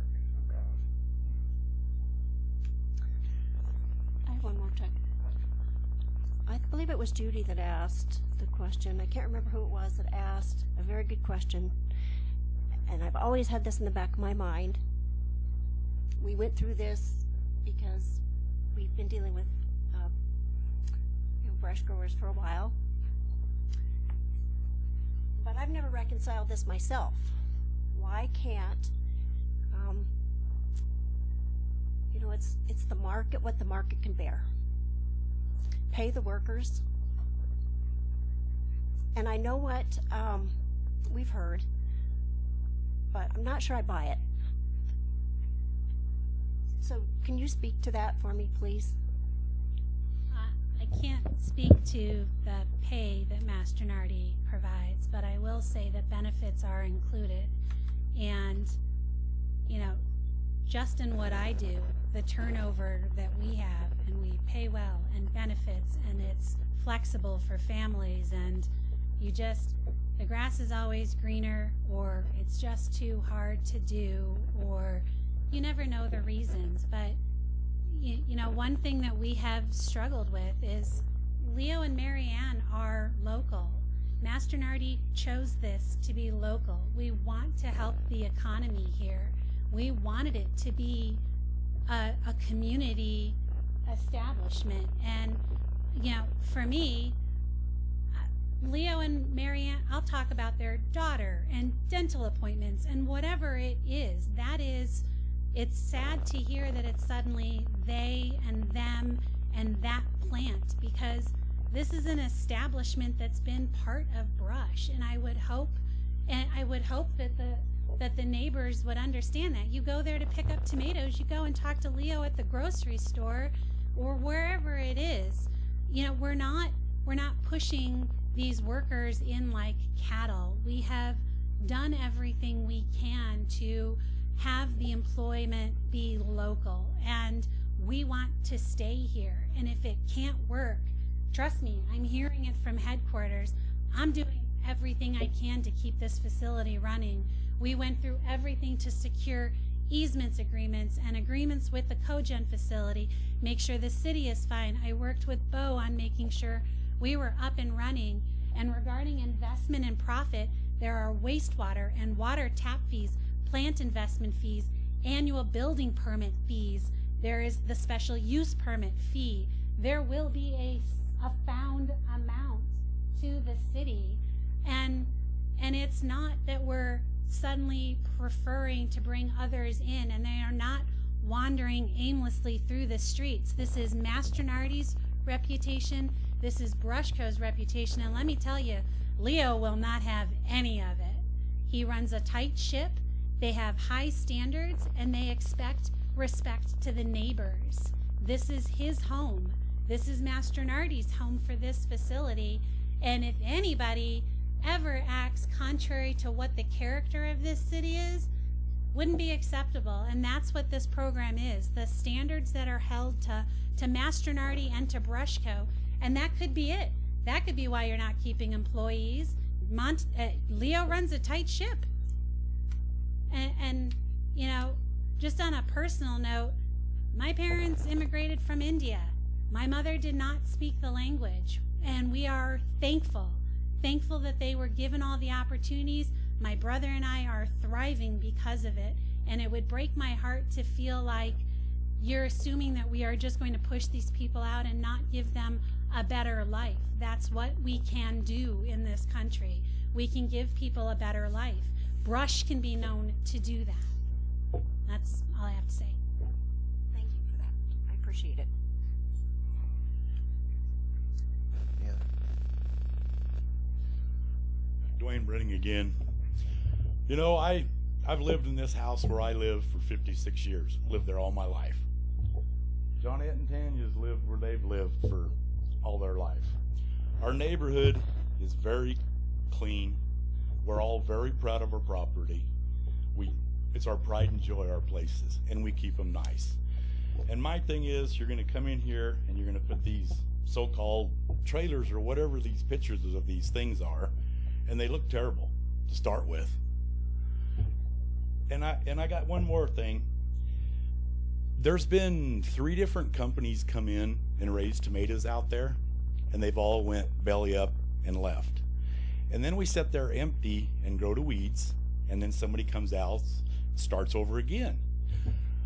What are we going to do if they go put all these in, and 2 years from now this tomato plant closes up and moves on? Then what do we have? We have nothing but junk sitting there that's going to look terrible. And what's it going to do to the value of everybody else's property around it? You know, they'll walk up and drive by, and they're looking at this going, what is this? It's terrible, and we do not need it. Thank you. Thank you. I think it's time to close the public hearing. Yeah. So I've heard several people make a comment about, you know, cleanliness, and obviously I mean I live in a neighborhood just like you all do. I certainly wouldn't want to live in a trashy environment. Our people have a very strict handbook. All of these, if you can imagine in a greenhouse, we're gathering produce that people eat. You know, we don't want our people to be living in any sort of filth or any kind of unclean environment. Those people would introduce all of that unclean environment into that greenhouse, which is not what we want. We have a very strict food safety guideline. We have a very strict handbook, and these people, to, you know, Sheila's point, they're held accountable to abide by that handbook. That same cleanly approach applies to the exterior of that building. We aren't going to have piles of filth. Monty would be knocking on Leo's door or calling me at 10 o'clock at night to tell me to come shovel all the mess up. I'm certain of it. So from that standpoint, I just want to make sure that you all understand we are not trying to be anything but a good steward, within the community with this setup that we're looking at here. And from the standpoint of housing, just for the clarity's sake amongst the group, they're not mobile homes. These units are built like tanks. They're built with 2x4 construction, just like any other home would be built. They're built to the residential standards set forth by the state of Colorado. They're insulated. They're basically a house on skids, so they're basically on a better foundation than some houses are. To be honest, these things are picked up and transported halfway across the U.S. and they still come off and look like they just got built the next day when they're landed on the ground. So they're built very solid. The exterior of them, to the point of aesthetics, we can paint these. They're built with like a exterior paneling, and to be honest with you, to our standards, some of them are going to be painted. So, you know, if there's any interest in looking at color choices, we'd be happy to partner with anybody that is interested or would have any input in what colors these units are, if that helps aesthetically, you know, for folks coming up and down, you know, Clayton Street. So. All right. Thank you. Thank you. All right, we've closed the public hearing. Also, I just wanted to add, that's the purpose of the financial security. We will not be walking away from these, and part of the greenhouse is just rotating in. That's what we're trying to stop. We don't want to rotate out. We have invested millions on this, and we have no intention of just walking away from this facility and leaving these units. That would not be prudent. That would not be up to our reputation. So that's part of the security. Thank you. Is there a motion to we have three options. Can you have a motion to approve, a motion to deny, or a motion for continuance? If you would like to weigh any further questions, get more feedback, get things organized. So where are we at? We're weighing, this is my take on it, we're weighing two very good points, and we've got a productive company here that we want to accommodate. We don't want to lose a company. We're trying to build the economy here, and we don't want to lose your company. On the other hand, we're here as part of a hearing tonight to listen, and very clearly your neighbors don't want, I'm sorry, but they just don't want it. So I think we better take some time, that's my opinion, and see what could be worked out between the greenhouse and the neighbors, if anything. Because if I were to rule tonight, I would decline, based on what we've heard. I'm asking for a motion. Is there a motion for anything, or should we? So yeah, we need a I mean that motion needs for to a be continuance? addressed in motion. So Go ahead, Vicki. actually, I would say revote. So I'm going to offer a motion to approve the special use permit requested by Mastronardi at 1500 South Clayton. To approve it. Is there a second?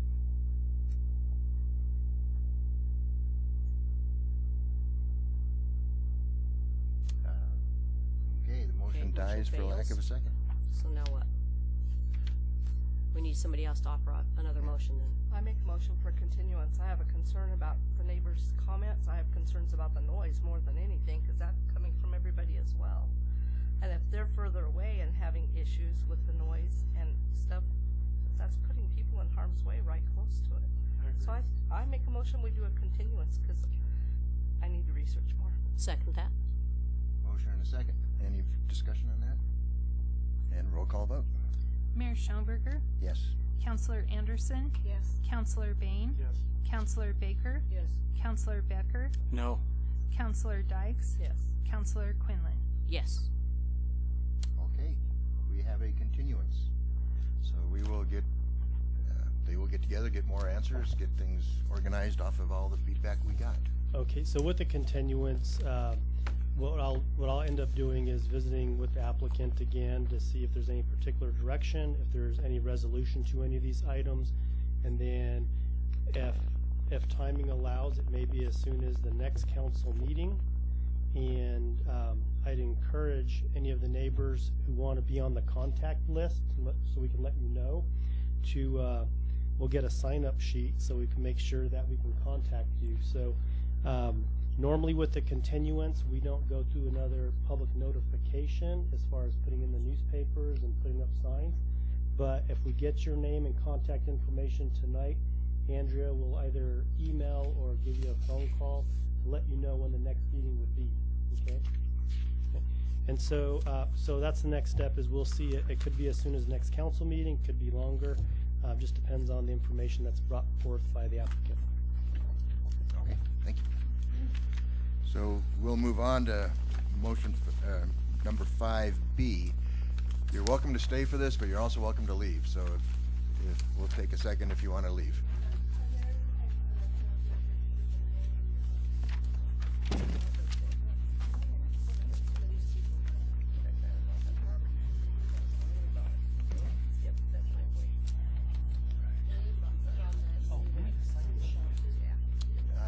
She got it.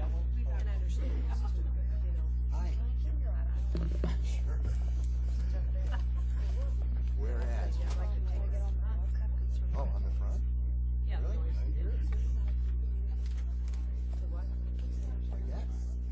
Really? Okay. Okay.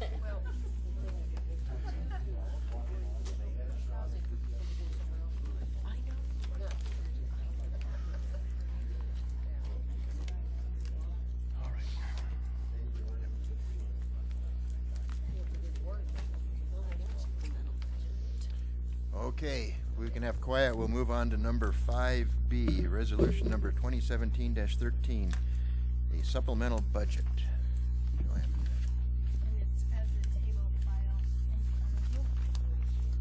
Okay, before you this evening, you have resolution number 2017-13, a resolution appropriating additional sums of money to defray expenses in excess of amounts budgeted for the city of Brush.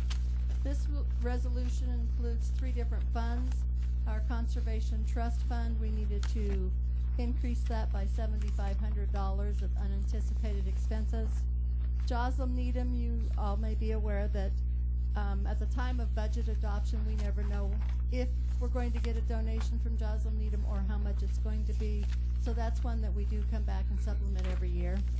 And then the Cemetery Perpetual Care Fund, there was the big monument, the Veterans Monument that was replaced, and that ended up being a 2-year split.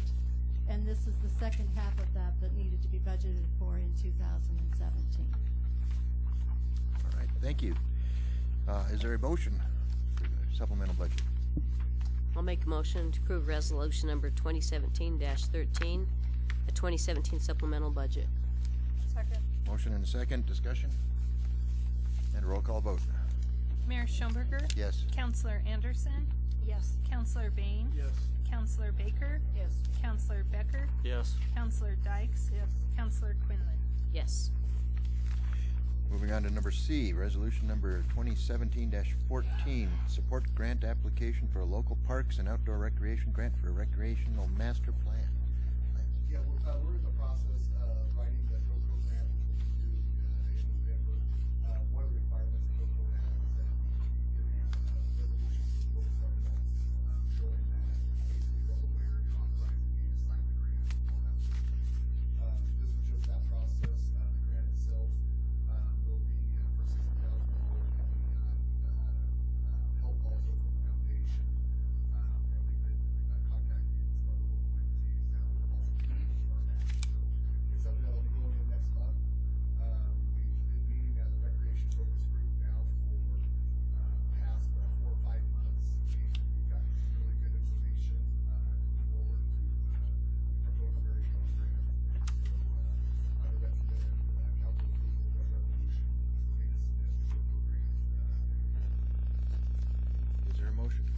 I'll make a motion that we approve resolution number 2017-14, support grant application for local parks and outdoor recreation grant for master plan. Second. Motion and a second, discussion? And roll call vote. Mayor Schomburger? Yes. Counselor Anderson? Yes. Counselor Bain? Yes. Counselor Baker? Yes. Counselor Becker? Yes. Counselor Dykes? Yes. Counselor Quinlan? Yes.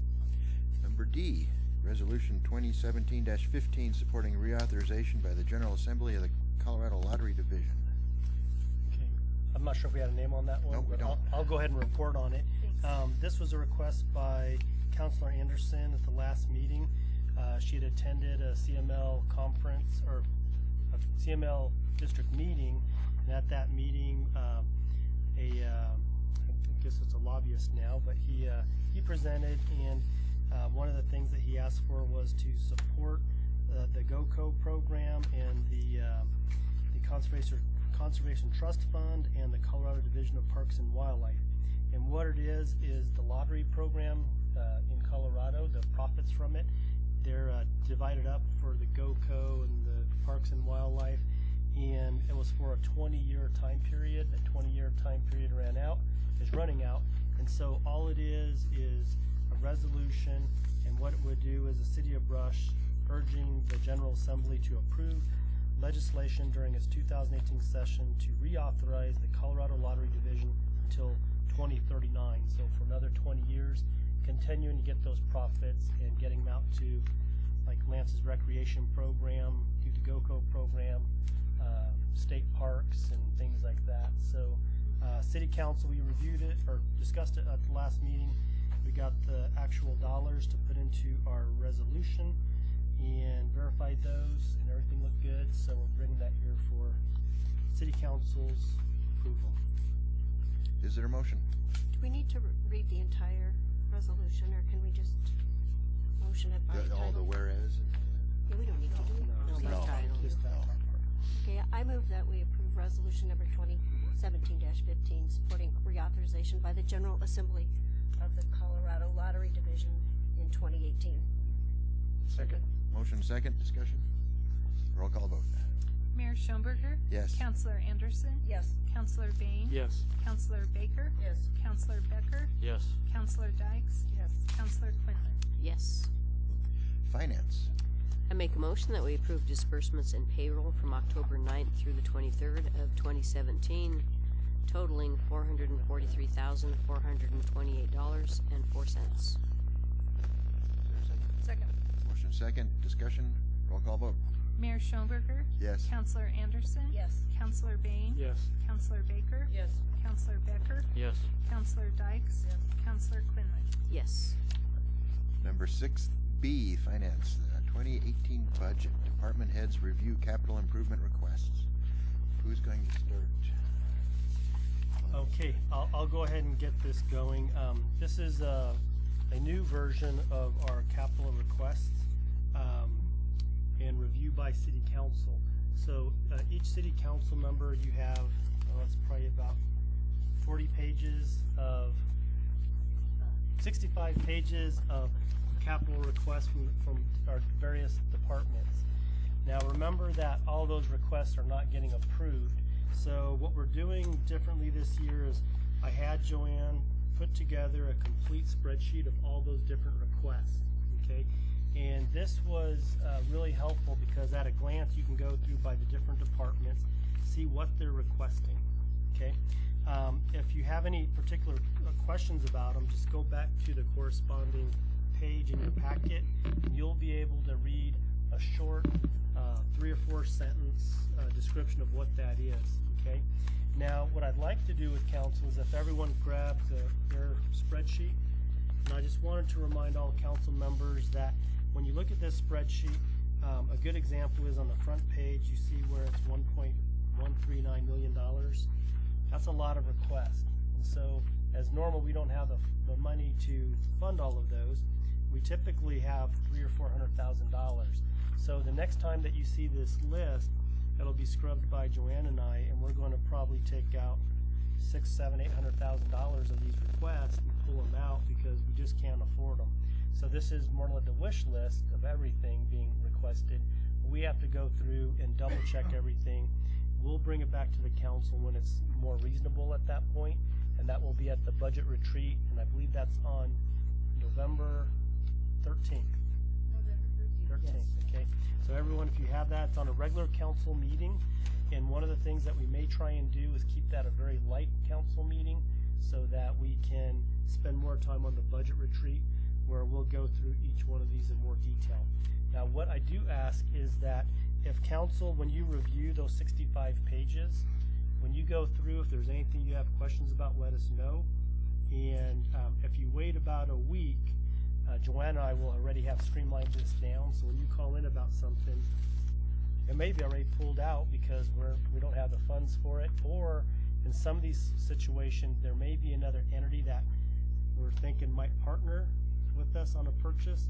If they say no, then of course we're gonna take ours out of there because we can't afford it on our own. Okay, so if you any questions, please give myself or Joanne a call, and or come by in person, and we can look through some of those. Most of them are pretty self-explanatory, and so something a little bit new this year, getting this sheet. So, any questions on that sheet? And a comment from Joanne. I just had one quick comment that you may notice to the far right under notes. Some of these have some annotations. For example, the recreation master plan, I put on there that $45,000 is being requested from a GOCO grant, or it may be a three-way split. So there, you want to kind of pay attention to those as well, because if we take it out in the general fund, it's not going to show up in the water fund because we removed it as part of that split. Okay, and it is by fund. So any questions, give us a call or stop by and we can explain those to you. Thank you. Now we'll move down to number 7, staff reports, and the first one is the stormwater improvement presentation. It's back to you. Okay. Hey, Chuck, you want to go through maybe the different departments? I can go their to staff yep, reports, while you and get then I'll going. do that. All right. So, yeah, start with Joanne, finance. Mine was just to remind council that we will be doing that budget retreat on November the 13th after the council meeting. Police department. Corey. I'll keep it as short as I can. I know it's been a long night, but I did have a few things I wanted to bring up. Brush police officers have responded to 610 calls for service in the last 2 weeks, so we're kind of pretty busy, but at the same time pretty steady. Wanted to mention there was an article in the newspaper that got some attention last Friday, where I don't remember the exact headline about touting charges that were not actually filed. That was a misunderstanding from the newspaper. Chief Anderson has addressed that with the newspaper. They're going to be reprinting that story and correcting that. A couple of good things to mention. The Colorado Supreme Court has an advisory council, and excuse me, that advisory council is basically provides oversight to special courts in Colorado, like mental health court, DUI court, and drug court. We have officers that sit in the courts locally and provide help to the court itself. Chief Anderson has been appointed as Colorado's only law enforcement representative on that oversight board, and I don't know how long that appointment is, but it gives the city of Brush, this area, all northeastern Colorado, a good voice on that council, on that advisory board. One other thing I want to mention is every 3 months we get these nice little certificates that talk about how we've had accurate information input into the NIBRS system. And it doesn't sound like that big of a deal, but all of the federal grants, federal statistics are based off of NIBRS as a whole. That's the foundation for all the information they use, which at that point they go off those statistics to provide grants to states, counties, etc. Today, after we've received several of these in a row that would come out quarterly, there are little certificates that say, basically, congratulations, you've had perfect data entry, not just good, but perfect data entry, and which perfect meaning perfect. There can be no mistakes. Anyway, over 3 months, and then the next time you get another one. Today, from CBI, we received a plaque, and it says, "We are proud to honor Brush Police Department in recognition of your hard work and commitment to NIBRS quality assurance." And this goes from July 2016 to July of 2017. And this is kind of a big deal. And first off, I'd like to say this is not a team effort. This is a sole effort from Mary Kay Ferracini. These things are not easy to come by. We are one of 7 law enforcement agencies in the state that received this year. Out of the hundreds of law enforcement agencies, state, counties, DOC, marshal's offices, police departments, only 7 got these. We are one of them. So I asked Mary Kay to show up tonight. I'm not going to make her speak because I know it's been a long night. She'd probably be upset at me anyway, but I think she deserves a hand for this kind of work. Very much.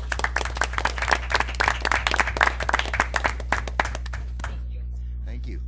that is a great plaque to get, and it is a very good accomplishment. So, yeah. All right. Corey, may I ask you a quick question about I've had some recent interactions with citizens wanting to know what is the status of the investigation on the dog shooting incident. Is it finished? Is it the guy still coming to court? Where is this at? As far as the criminal aspect of it, where we would have charged, that is still going to court. I don't know the exact court dates. That will go to court, and then it'll be adjudicated from there. Okay, this is a question I have. It happened in the county, is that right? I'm not clear about this. This happened at Munns Addition is kind of unique, where there's a few addresses that we look at Munns Addition as a whole as a county area.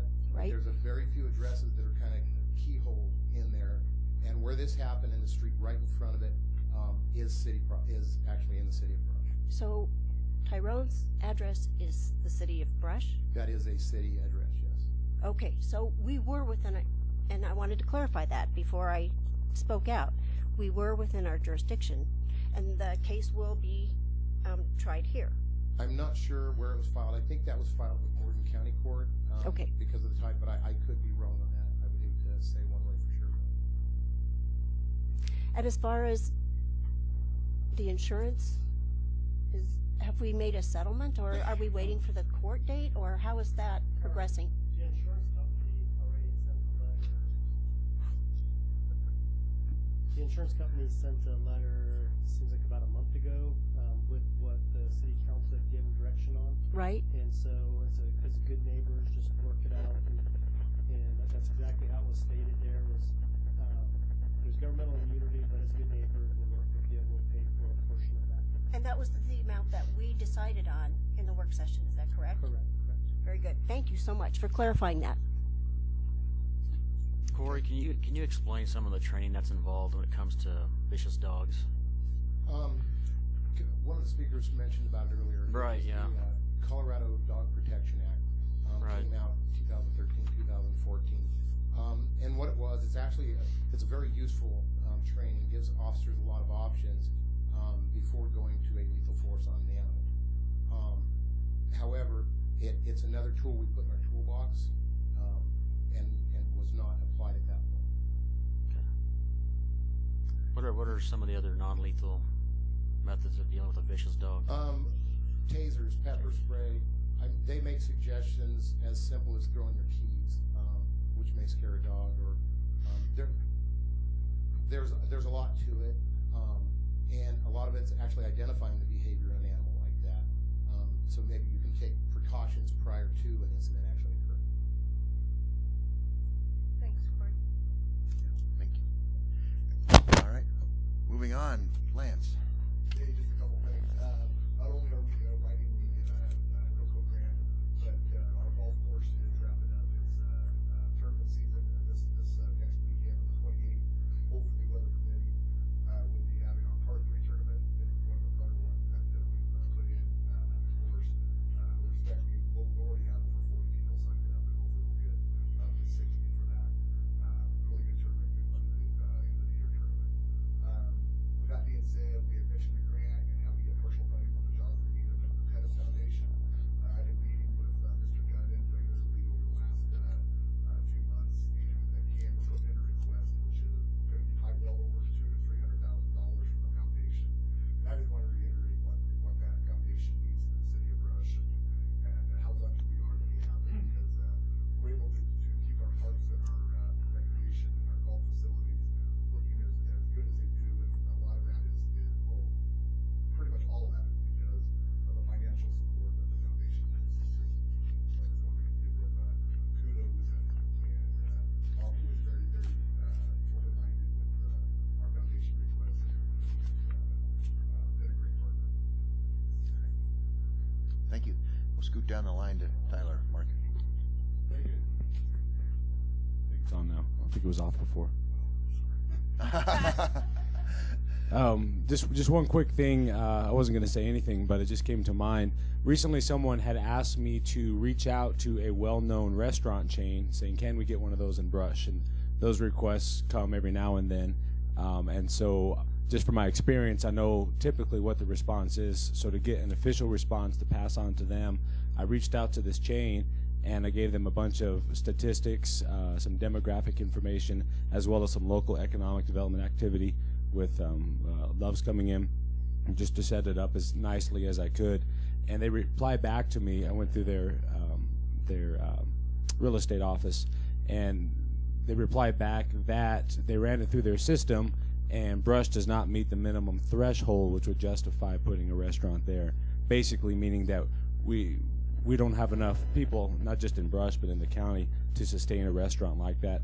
So I guess I just put that out there, just FYI. People say, how come we don't have this? How come we don't have that? And that's basically the reason why. So someday, and some other opportunities no doubt are out there, we just haven't crossed paths yet. All right, thank you. Down the line, Dale, utilities. I take it that must have been a White Castle.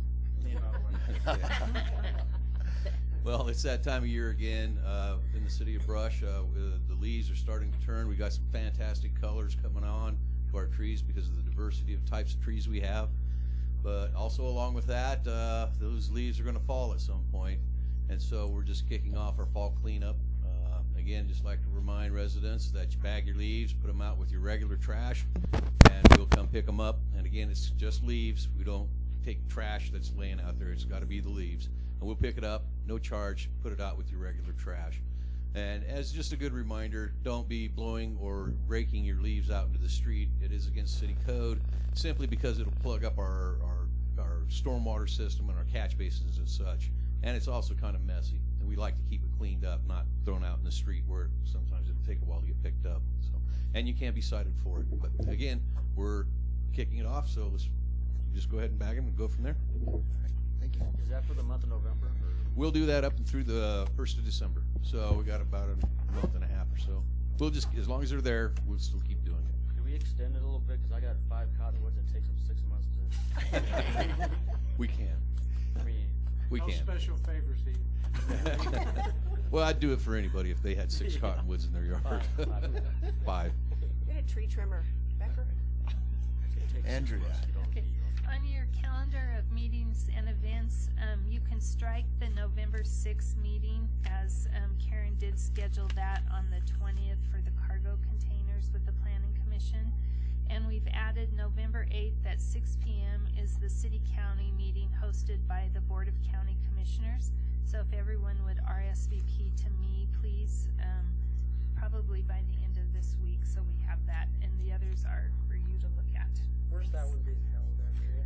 They haven't decided. Oh, they haven't decided. Yeah, Okay. I'll have to get that to you. Okay, back to you. Do you want to? Okay, I'll go ahead and get started on my report, but also this stormwater improvement slideshow I'm going to do. I'm also going to hit on the floodplain mitigation study as well. So I'll touch on both those in just a minute. Because maybe some might have an interest in hearing about that a little bit more, get the correct information out on that. But one thing I was going to bring to council's attention is that the brush meat processors, do you guys remember not too long ago doing a special use permit for an expansion? Part of that special use permit said that for their expansion, it requires, before they get their special use permit, they have to have a utilities agreement with the city of Brush for their utilities, okay, which is pretty normal language. But part of that, the way it's written to brush meat processors and their attorneys, they want just clarification about that requirement, because they do want to start working on their new wastewater pretreatment program out there, and they wanted to ensure it wasn't tied to the new utilities agreement. And so I told them my thoughts is that currently you have a requirement for a pretreatment waste system, treat your waste before it comes to the city, and this new system, it's new, improved, processes better, it's supposed to take care of odors better, so they just want to ensure that they're good to go with putting in this new treatment system, which I don't have an issue with. Just want to check with council any issues with them making that improvement now. Before they actually expand their facility, though, they still have to get the utilities agreement with the city. So any issues with that? Okay, it's pretty cut and dry. I just want to make sure for them it was a little gray area. I felt it was pretty reasonable. Okay. All right, thank you. Those brush meat processors. Oh, the other item was the speed study on the Highway 34. So, as far as I can tell, everyone wants to move forward with that. I did talk to Linda with the hospital. She said that the only comment she had was positive. Let's do the speed study. And that we're gonna, but there's that risk to it. So I'm gonna start that process here pretty quickly to get that started. Okay. Now I want to take a few minutes just to go back in time a little bit. Dan's behind me, and Dan was here, and I think Chuck shortly after when I got hired here. And a big issue that the city council talked about during the interview process, it's been almost 13 and a half years ago, they said we got stormwater problems all around the community, okay? And so that was one of the big ticket items. They said they wanted to work on stormwater, and not just the downtown, but there are actually 5 different areas. And so I just wanted to take a few minutes. It's a short presentation, a little discussion at the end, but just kind of highlight it because it's one of those successes the city's had that no one really knows about, but it's been a lot of work, a lot of funding put towards it. So I'll run through this and we'll have a short discussion at the end. Back in 2005, there was a stormwater master plan. We went to DOLA to actually get some funding for that to help pay for it. There is a previous Carter and Burgess stormwater master plan that was done before I got here. And so between those two, we knew that there were about 5 different areas around the community that had flooding problems. Prior to that, there was an effort for the downtown area to put in floodgates, and that was kind of a joint effort with some of the businesses and then with the city of Brush. Right before I got here, there was a series of meetings with the Chamber of Commerce and the city council. Some of those, my understandings, were pretty heated discussions. Let's fix our downtown. Let's fix our stormwater. We also had, in the early 2000s, mid-2000s, some of the citizens coming to the city council wanting the council to address flooding around the city. So since then, the city council every year has made some type of stormwater project a priority in your priority setting. And so we've always kept working on it, and we finally got almost to the end of this, okay? Some of the big ones, our downtown project, this year was the final stormwater piece of it, but there was 5 phases of that downtown. And one thing that council should take a lot of pride in is you did it without borrowing a penny. Not many communities can go through a project like that without borrowing money, but we did it without borrowing a cent, and a vast majority of that was through DOLA grants and transportation enhancement grants through CDOT, so that worked out really well. So that's 5 phases, and most of those phases were $1 million+ to do those blocks, and so a lot of work there. The other thing is that with the inlet improvements, Dell and his crews, they went around, and this is not every street that we did as far as the inlet improvements, but one of the things that Councilman Smith, he was on the last council, he always used to say, he goes, man, I'd go out there and I'd just clean the grates, the old style grates that we used to have, and he goes, once you got those things running, then 15 minutes later that water was gone. And so a lot of citizens, they knew as soon as there was a big storm, they'd go out there with their own rakes and try to beat the water. But Dale had his crews look at different types of grates, and so now you see those different style grates where if the grates get plugged up with whether it's leaves, trash, or those newspapers, we always got the complaints about those newspapers being thrown in the driveway, and a lot of people don't pick them up. A rain event comes and they go down and plug up the drain. Well, now these new ones have that open throat on them, so the water can still go up and it can still keep taking water out. The other thing is Dell's been keeping up a lot of the cleaning of those lines, because there's a lot of them that we knew exactly where lines are at. There's a few lines out there that, I think one on the south side of town, Dell said, hey, we just realized this goes further up, and so we're able to clean out lines like that. But that cleaning the lines just makes the flow a lot faster, and it really has helped quite a bit. Here's a few pictures of those open throats that I was talking about. You can see they put in new sidewalk at the same time. That's leaves collect on the bottom, but the water still goes in because they don't plug up. This is over on Howell Avenue. This is a special type of grate. What happens is in some situations the water runs fast enough if there's slope, it'll shoot over the grates that you have there and water keeps going down.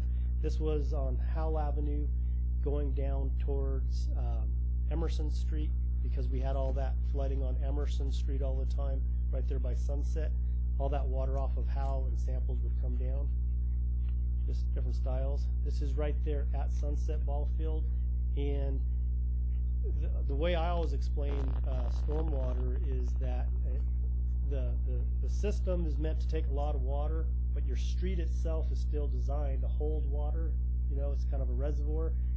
So these inlets might be the solution to about 90% of our rain events. Takes care of them. There's probably another 5% of them that the water comes up and it just has to sit in the street for a short time, then it drains away. And there's going to be the other 5% of the time where there's such great rain events, it's going to flood. But so we're not saying that most of these are going to be the cure-all, but they have made a significant improvement. And some of the neighbors out here even commented on it that they don't see it anymore. Our downtown area, we're pretty proud of that because when we put in these large inlets, also Dell had them put in, I think, up to 60-inch line. Is that right, Dell? 60-inch pipe. That is huge. I think before we might have had about a 30-inch at best. And so a lot of capacity in the pipe under the ground, and it all eventually heads out to That one right there. the new pond. Go back. Can you go back, please? Is that Main Street across from Bank of Colorado? Yes. Is that a new one? Was there not one at all there? There was not one at all there. And there used to be ice accumulate there because Correct. the water had no place to go. Exactly. And I would invariably park there, get out of my car, and whoop. So. And I think there are 4 there right Yeah. now in that. Correct. And these two on the other side was just for that reason that you explained, Janine, and then further down are the main ones for the entire block, so a little bit bigger. But yeah, this has worked out really well. And then that's our new stormwater drainage pond. And it wasn't a huge rain event, like 3 or 4 inches of rain. This is probably like after a 1-inch rain or something like that. I took a picture, but it's holding pretty well. And a portion of the water still goes north to the north pond outside of town, but the vast majority heads out here to the east, and it's worked out pretty well. And I want to test it out with a big rain someday, right? But then on the other hand, I know we'll get flooding somewhere else. But it's been working really well, and we just think that if we just keep it up, it's gonna work out really well for the city of Brush. Future projects, I know still yet this year, Dell may potentially get in a project over on Williams Street. Is that bids in? We're getting prices on it now. We have material on hand. Okay, so we're going to shoot for getting that done yet this year, and that's on the Williams Street loop at the very north end. We've always had a flooding problem there, so we're working on that one. I had been around, stumping for myself. And the actual address was 1065, I believe. Right at the kind of the peak around and the guy said floods every time it rains. And so I went down and looked, and there's not much of a drain there, if at all. That's correct. We're talking about moving that up from a 10-inch line to an 18-inch line that way, and it'll have a combination inlet as well, so leaves and papers and such won't plug up. One of the more significant things about the Williams Street flooding is that it's on a lift station, and if for some reason there's a power glitch and the control panel does not come back on, that's one of the places we hit up right away just to make sure that that lift station is actually running. This will be taking it off the lift station. It will be gravity flow now that CDOT is correcting the elevations out on the interstate, because that's where its central drainage goes. So there was a lot of things that needed to come together before we could actually remove that lift station and get it to gravity flow, so we don't have to have personnel out there. Right. And it should take it down. All the counts look really good. Thank you, Gil. The other large project coming up, and you'll see it in the budget, is the golf course stormwater improvement. This is a partnership with the J&N Foundation. They have an interest in the parking lot of the golf course to get that paved. Came in a lot more expensive than what we anticipated, so they may up their contributions to it because we're limited on funding. But the part that we're looking at for stormwater is that water when it comes off that hill. I mean, it goes to the barns. We hear about that, the golf cart barns. But then there's a culvert down there that goes right into the city system, but it's going right at a junction box. What do you call that? It all goes into one big box, so the water trying to come up from Cambridge is running against the resistance of the water coming off the hill, which has more behind it going into that junction box. It's not a junction box. Manhole, right? So we're trying to engineer that so that we get a good part of the water diverted and take it further to the west at an angle so it reduces the friction of water in that pipe to hopefully help with the Cambridge flooding. Okay? So you'll see that is one of your capital improvement sheets, and it really is dependent on the J&N Foundation if they're going to partner with that, because we don't have the funding on our own. So that'll be a huge improvement to that area. Also, the North Stormwater Pond improvements. What that is remember our stormwater pond breached a couple, 3 years ago? Well, we have property right next to it, and we're looking at an overflow pond over there. So this next year, we're just going to get the engineers in and have them survey it, design it, so it has a gravity flow. That main pond gets too full like it did last time. Instead of us running out there with all these pumps, and we didn't have enough pumps to stop it anyway, so and end up breaching. So this way it'll gravity flow over to another pond, probably about the third of the size, something like that. But we'll make sure the engineers look at that, give us good cost estimates, and in about 2 years you'll probably see that as a capital improvement. The additional inlets around the community will be ongoing. Make sure I explain this correctly. It doesn't mean that every time we find a place with a puddle of water that we're going to put an inlet. So we've had residents come in and say, hey, I always have this water right here, and you just put another inlet. And we can't afford, we're flat, right? So we have a lot of those. So as soon as you build a street, at some point it's going to settle a little bit. So the inlets I'm talking about here, Dell has a few other inlets around the community that are strategically, they could use that open throat on the inlet to make it flow better. So that's what he's looking at there for those future inlet improvements. One resident came in and she's just on such a flat street, and she's got a dip, and then you go down another 40 feet, and then there's another dip in the next guy. And so whenever we reconstruct an entire street, then Dell will look at all those stormwater inlets, how they're placed. The best example is Elm Street, which we done this year. So now you have a new paved street, but he made sure all the drainage was taken care of at that time. So that's draining all the correct ways now. The other problem that I had while we're on the subject, if you don't mind me bringing this up now, is that the alley at Cambridge, at 300 block at Cambridge, in the alley to the east, right, the guy brought in gravel, and it's prone to potholes back there, and it's right at the intersection with the his alley runs right into the street, so it would be where the potholes are occurring, is what I'm trying to say, is where water should be draining. Does that sound familiar? We could look at it. Okay, I'll just turn the problem over to you. He said he's brought gravel in, but that we have bladed it out, the gravel that he had in, and then potholes occur, and they're good-sized potholes. I wouldn't want them, but yeah. We'll have to look at those. Again, and that should be something that the city takes care of. The citizens shouldn't have to be bringing in gravel to fix the alleys. That's something that's our responsibility. So we just need to be notified about it to fix those. Okay, 300 block of Cambridge. Yeah, thank you. So the last thing I mentioned, we're talking about stormwater, but let's talk real quickly about the study on the Beaver Creek. That's being funded 100% by CWCB.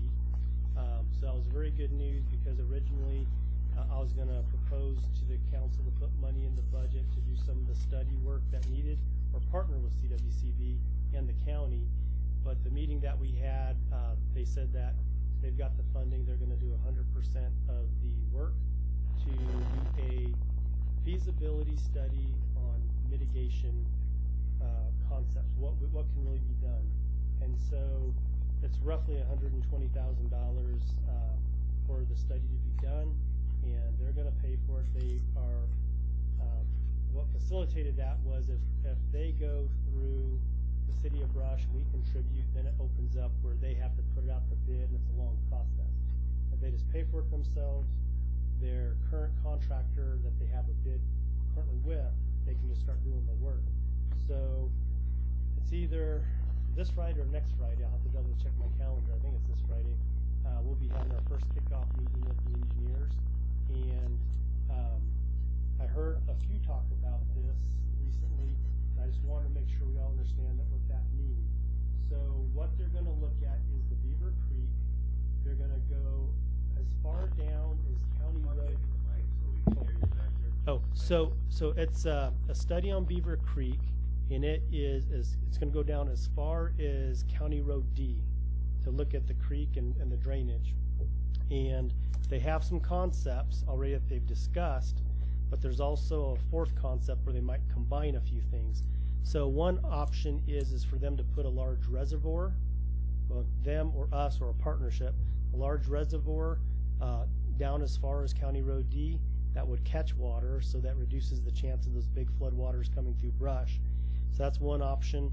Another option is to look at doing some channel work on the channel of the creek to see how we can rechannelize it to decrease the floodplain flooding risk. The other option is, you may remember, in the Beaver Creek, in the Brush area, there are railroad constrictions, there are bridge constrictions, 5 different obstacles or constriction points.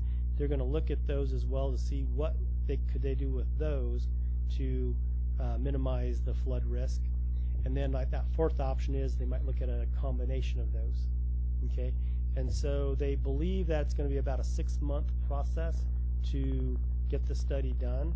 And at this kickoff meeting, I've got some other requests which might take other funding, but I would like them to do the flyover and do what's called a LiDAR survey. That means they fly over and they do aerial topographical survey work, so that when we get to the next step, which is selecting one, we have better data on the hydrology. And we also have a Corps of Engineers group that we've been working with, and the Corps of Engineers they said they can do some free hydrology modeling for us, but they need the good LiDAR data to do that. And what that would mean is that they can make some assumptions on these bridges, the railroads, if they move that obstacle out of the way, how that worked on the map to reduce that floodway, floodplain. Okay, so that is what we're up to at this point in time. So it's good news that it's going to be faster than what we could have done it.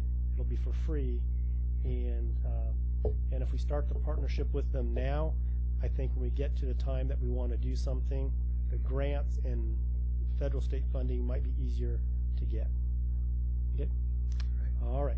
Now I'm going to turn over to Tyler, and this next presentation is on housing, because there is a lot of information out there that's inaccurate sometimes thrown around about housing, and so we also wanted to highlight Tyler's efforts because he's doing a lot of work on the housing end of things. Good evening. The night is still young. So a background on housing right now. It's been a hot topic, of course, for a long time, and it's getting hotter and hotter, which is good because more eyes are on it, and some of those eyes are people who can do something about it. So earlier this year, to really put some things in perspective with what we were looking to accomplish in the community, we had our Partnering for Progress, our initial meeting in March with the different entities in town, the Chamber, East Morgan County Library, East Morgan County Hospital, Brush School District, Ebenezer, Brush Rural Fire Protection District, and the city, where we cross-collaborated and came up with what we found to be our top 5 challenges.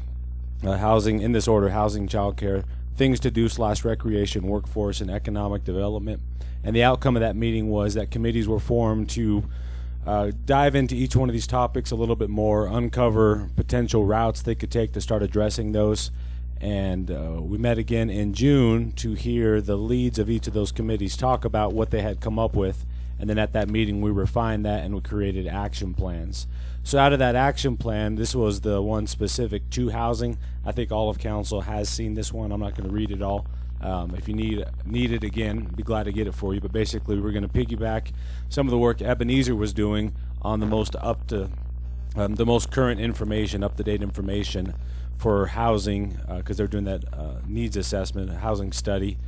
We were going to bring a recommendation to City Council to extend that housing incentive that we put in place for the last couple of years, and have a workshop where we're going to put a feeler out in the community to find out if anyone's interested in building their home, continue having dialogue with realtors and builders, and then try to work with our local entities to see if they can commit once housing is in place, or as a incentive to get housing in place, they would commit to a certain percentage of those homes for their workers who often have a hard time finding a house. And then continue with a tiny home task force, which MCEDC was going through. So what we've done over the last couple of months, we did do a contractor meeting back in August here in this room, where I got the list from Ackley Building Center of all their local builders, and I contacted each one of them and invited them to this meeting for this reason, to answer that question, why aren't we building? And so many were unable to attend. Their schedules are just full. Some forgot. Some said they were going to come, and who knows, some did come. But we talked about that there, and honestly, us trying to address that question, we didn't, in my estimation, this is just me, we didn't quite address it the way that I was hoping we would. Because we put everything on the table. We laid out all the cards and said, okay, this is where we are in comparison to everyone around us in cost. This is what land costs. This is what houses cost, all these different things. And Brush was way, way down low compared to everyone else. And so the question was, so why aren't we building? For the contractors that were there, they basically said, good question, how come no one is building? And so I said, all right, that's what we want to know. You're not really helping us answer that, but they were inspired, though, and since then, at least one of them, both of them that had expressed interest there have continued those discussions with the city. In October, just a couple weeks ago, a week and a half ago actually, we had our home building workshop where we reached out to the local community and said who might be interested in having a home built and wants to know the process. That's the flyer there on the right. This was our crowd there that night. And I spoke on the city's end as far as the incentives in place and what we do as far as the process here, mainly through Karen's office. We had Chuck Bledsoe, who's a local builder who was also at that first meeting. He spoke about the builder side of things and what they can expect. And we had Lynn Alexander, who's the one in that picture there from Bank of Colorado, talk about the different financing options. And then we had Cindy Eller from Colorado Land Company speak about just housing market overall and gave some statistics. So there was at least one builder at this one as well that wasn't at the first one. And then it was positive. Feedback so far has been really positive from that. Of course, we just knew that we're not going to find out answers right away, but it gave people the information that they're going to need to make the necessary decisions going forward and then connect them with the right people. And there's been ongoing discussion, of course, with realtors and builders. So results thus far, this year, 2017, there's 3 single-family dwellings and 1 duplex where certificate of occupancies have been issued. So don't think that nothing is happening in Brush. Things are happening, not to the degree that we would like, but we're seeing some momentum finally. We met with our stakeholders group today, and I just made the comment to them that during my time at the city of Brush over the last handful of years, housing has never been as much in the center of focus as it is now. And because of that, like I said at the beginning, we see more people's eyes on housing, and out of that, a lot more discussion about people wanting to do something about it. Building permit has been issued and construction started for dwelling on Yellowstone. We've been verbally told an additional home is the plans to be submitted in the next few weeks. Discussions as well with a modular on William Street. A permit soon to be issued for a 4-plex on Howell. And then that last one there was exciting. We got 2 possible housing developments that we've been in discussion with folks, and then another development in town with a housing component to it, and we can't divulge any information on that. So that is where we are to date. Oh, and then going forward, I forgot about this one. This is important because we're not done. So we got a plan, or we got a meeting, I'm sorry, that we're going to have set up with the Brush Housing Authority just to talk about their needs and where we are and where we can partner with them. Continue reaching out to home builder associations around the state. Of course, closer will probably be more realistic, but continue reaching out to those. Work with Northeast Colorado Housing. They own some property just north of Mill Street over by can't think the name of the street over there, but just east of the Augmentation Pond, south of Loves, and they've owned that property for quite a while, and their plan is to do a self-build option. Right now they're in the process of building homes in Fort Morgan, where folks sign up through this whole program, and they put a little sweat equity into it and automatically build equity on their home. And so their plan was as soon as that is done in Fort Morgan, they want to do that here in Brush with the properties that they have as well.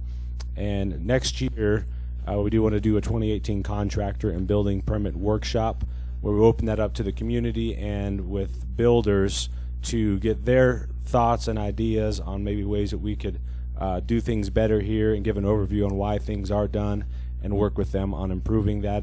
And then council, of course, can review that, the whole process itself, and then staff make improvements to facilitate the permits. Make that whether from brochures to just our interaction with them, ways that we can make those improvements, and overall just identify infrastructure needs that we can assist with. A good example of that is we've talked about a Mayor, what's the type of home that we always over by the golf course? Patio homes. Oh, yes, patio. Yeah, patio homes. Up by the golf course, for example, there's nothing in place there, but that'd be a great spot to put some patio homes along the golf course there. No infrastructure is in there, but if someone came up and wanted to do something like that, is there a way that we can assist with those and any other development as well? And then we haven't done this yet, so in the next month or two, we're going to come back to council as part of that action plan and ask council to extend that housing incentive at least one more year. So there's a quick overview. I apologize if I talked too fast. It's a bad habit of mine, but It was very good. How many of these contractors actually understand, in my ward, the floodway and what that's going to do? I have no idea. Okay. But nobody's brought that up, right? Not to me. I don't know if they've had discussions with Karen or anyone else with staff, but Because not with me. I've been through the entire ward, and I don't think people have a clue. Chuck Miller and I are about the only, and Heath, I think we're the only, and maybe, various council members really understand. Well, if they're looking for a project in the floodway, now that we're educated more so on a staff level, then we point them to the requirements currently in place, and then their eyes are definitely open at that point if they don't know beforehand. Right. Thank you for that. Yeah. Any other questions? Thank you. All right, so there's ammunition for your discussions.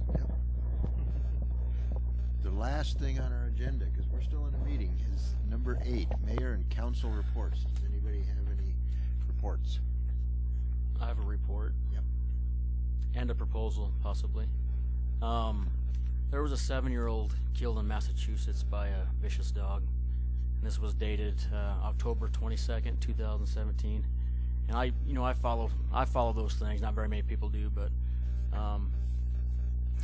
I'm proposing in Brush maybe like a tranquilizer type gun to maybe be put in the vehicles. I don't know if that's something that's possible. I wish Corey would have stayed or somebody like that. We're going to have more meetings on that. Yeah, I mean, we're not done with that topic. If we can maybe put a formal step in place before. We've got things, so that's a good thing to bring up when we have that discussion. Because I don't think he mentioned maybe a tranquilizer type gun. It was not just a vicious dog, it was a pit bull. With the one in Massachusetts? Yeah. Yes, it was. Other reports? A couple people who live in the middle school neighborhood, and Corey, can somebody pass this along to Corey because he left too soon, have asked for patrols around the time that school is out because of conflicts between middle schoolers walking and high school kids driving. Okay. Well, we'll pass that on. that round- came from the round- east side, it came from both sides of the middle school, so, yeah.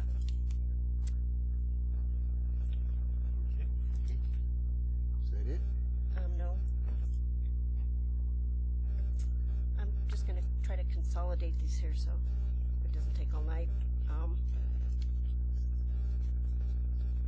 Downtown, somebody asked for parking behind where shooters, it would be behind that building. If there was some way that we could ask for, acquire, or place parking back there so that people who might want to live in lofts in the downtown area or residences in the businesses could park. There's a couple of apartment complexes down there. If there could be more parking for the people that actually might want to come in and live there. Upstairs, and what I'm thinking of is the upstairs of Shooters, that was an apartment, and some of them have apartments, but people are saying that there's no. That's private property, so you I have to understand that. go with it. I understand that. So that's Chuck. for the And- homeowner. Right, but I'm gonna pass it along because we have people here from downtown, and it's been a problem for parking, and so I'm gonna pass it along. So if anybody has any ideas, I would appreciate it. That was mentioned.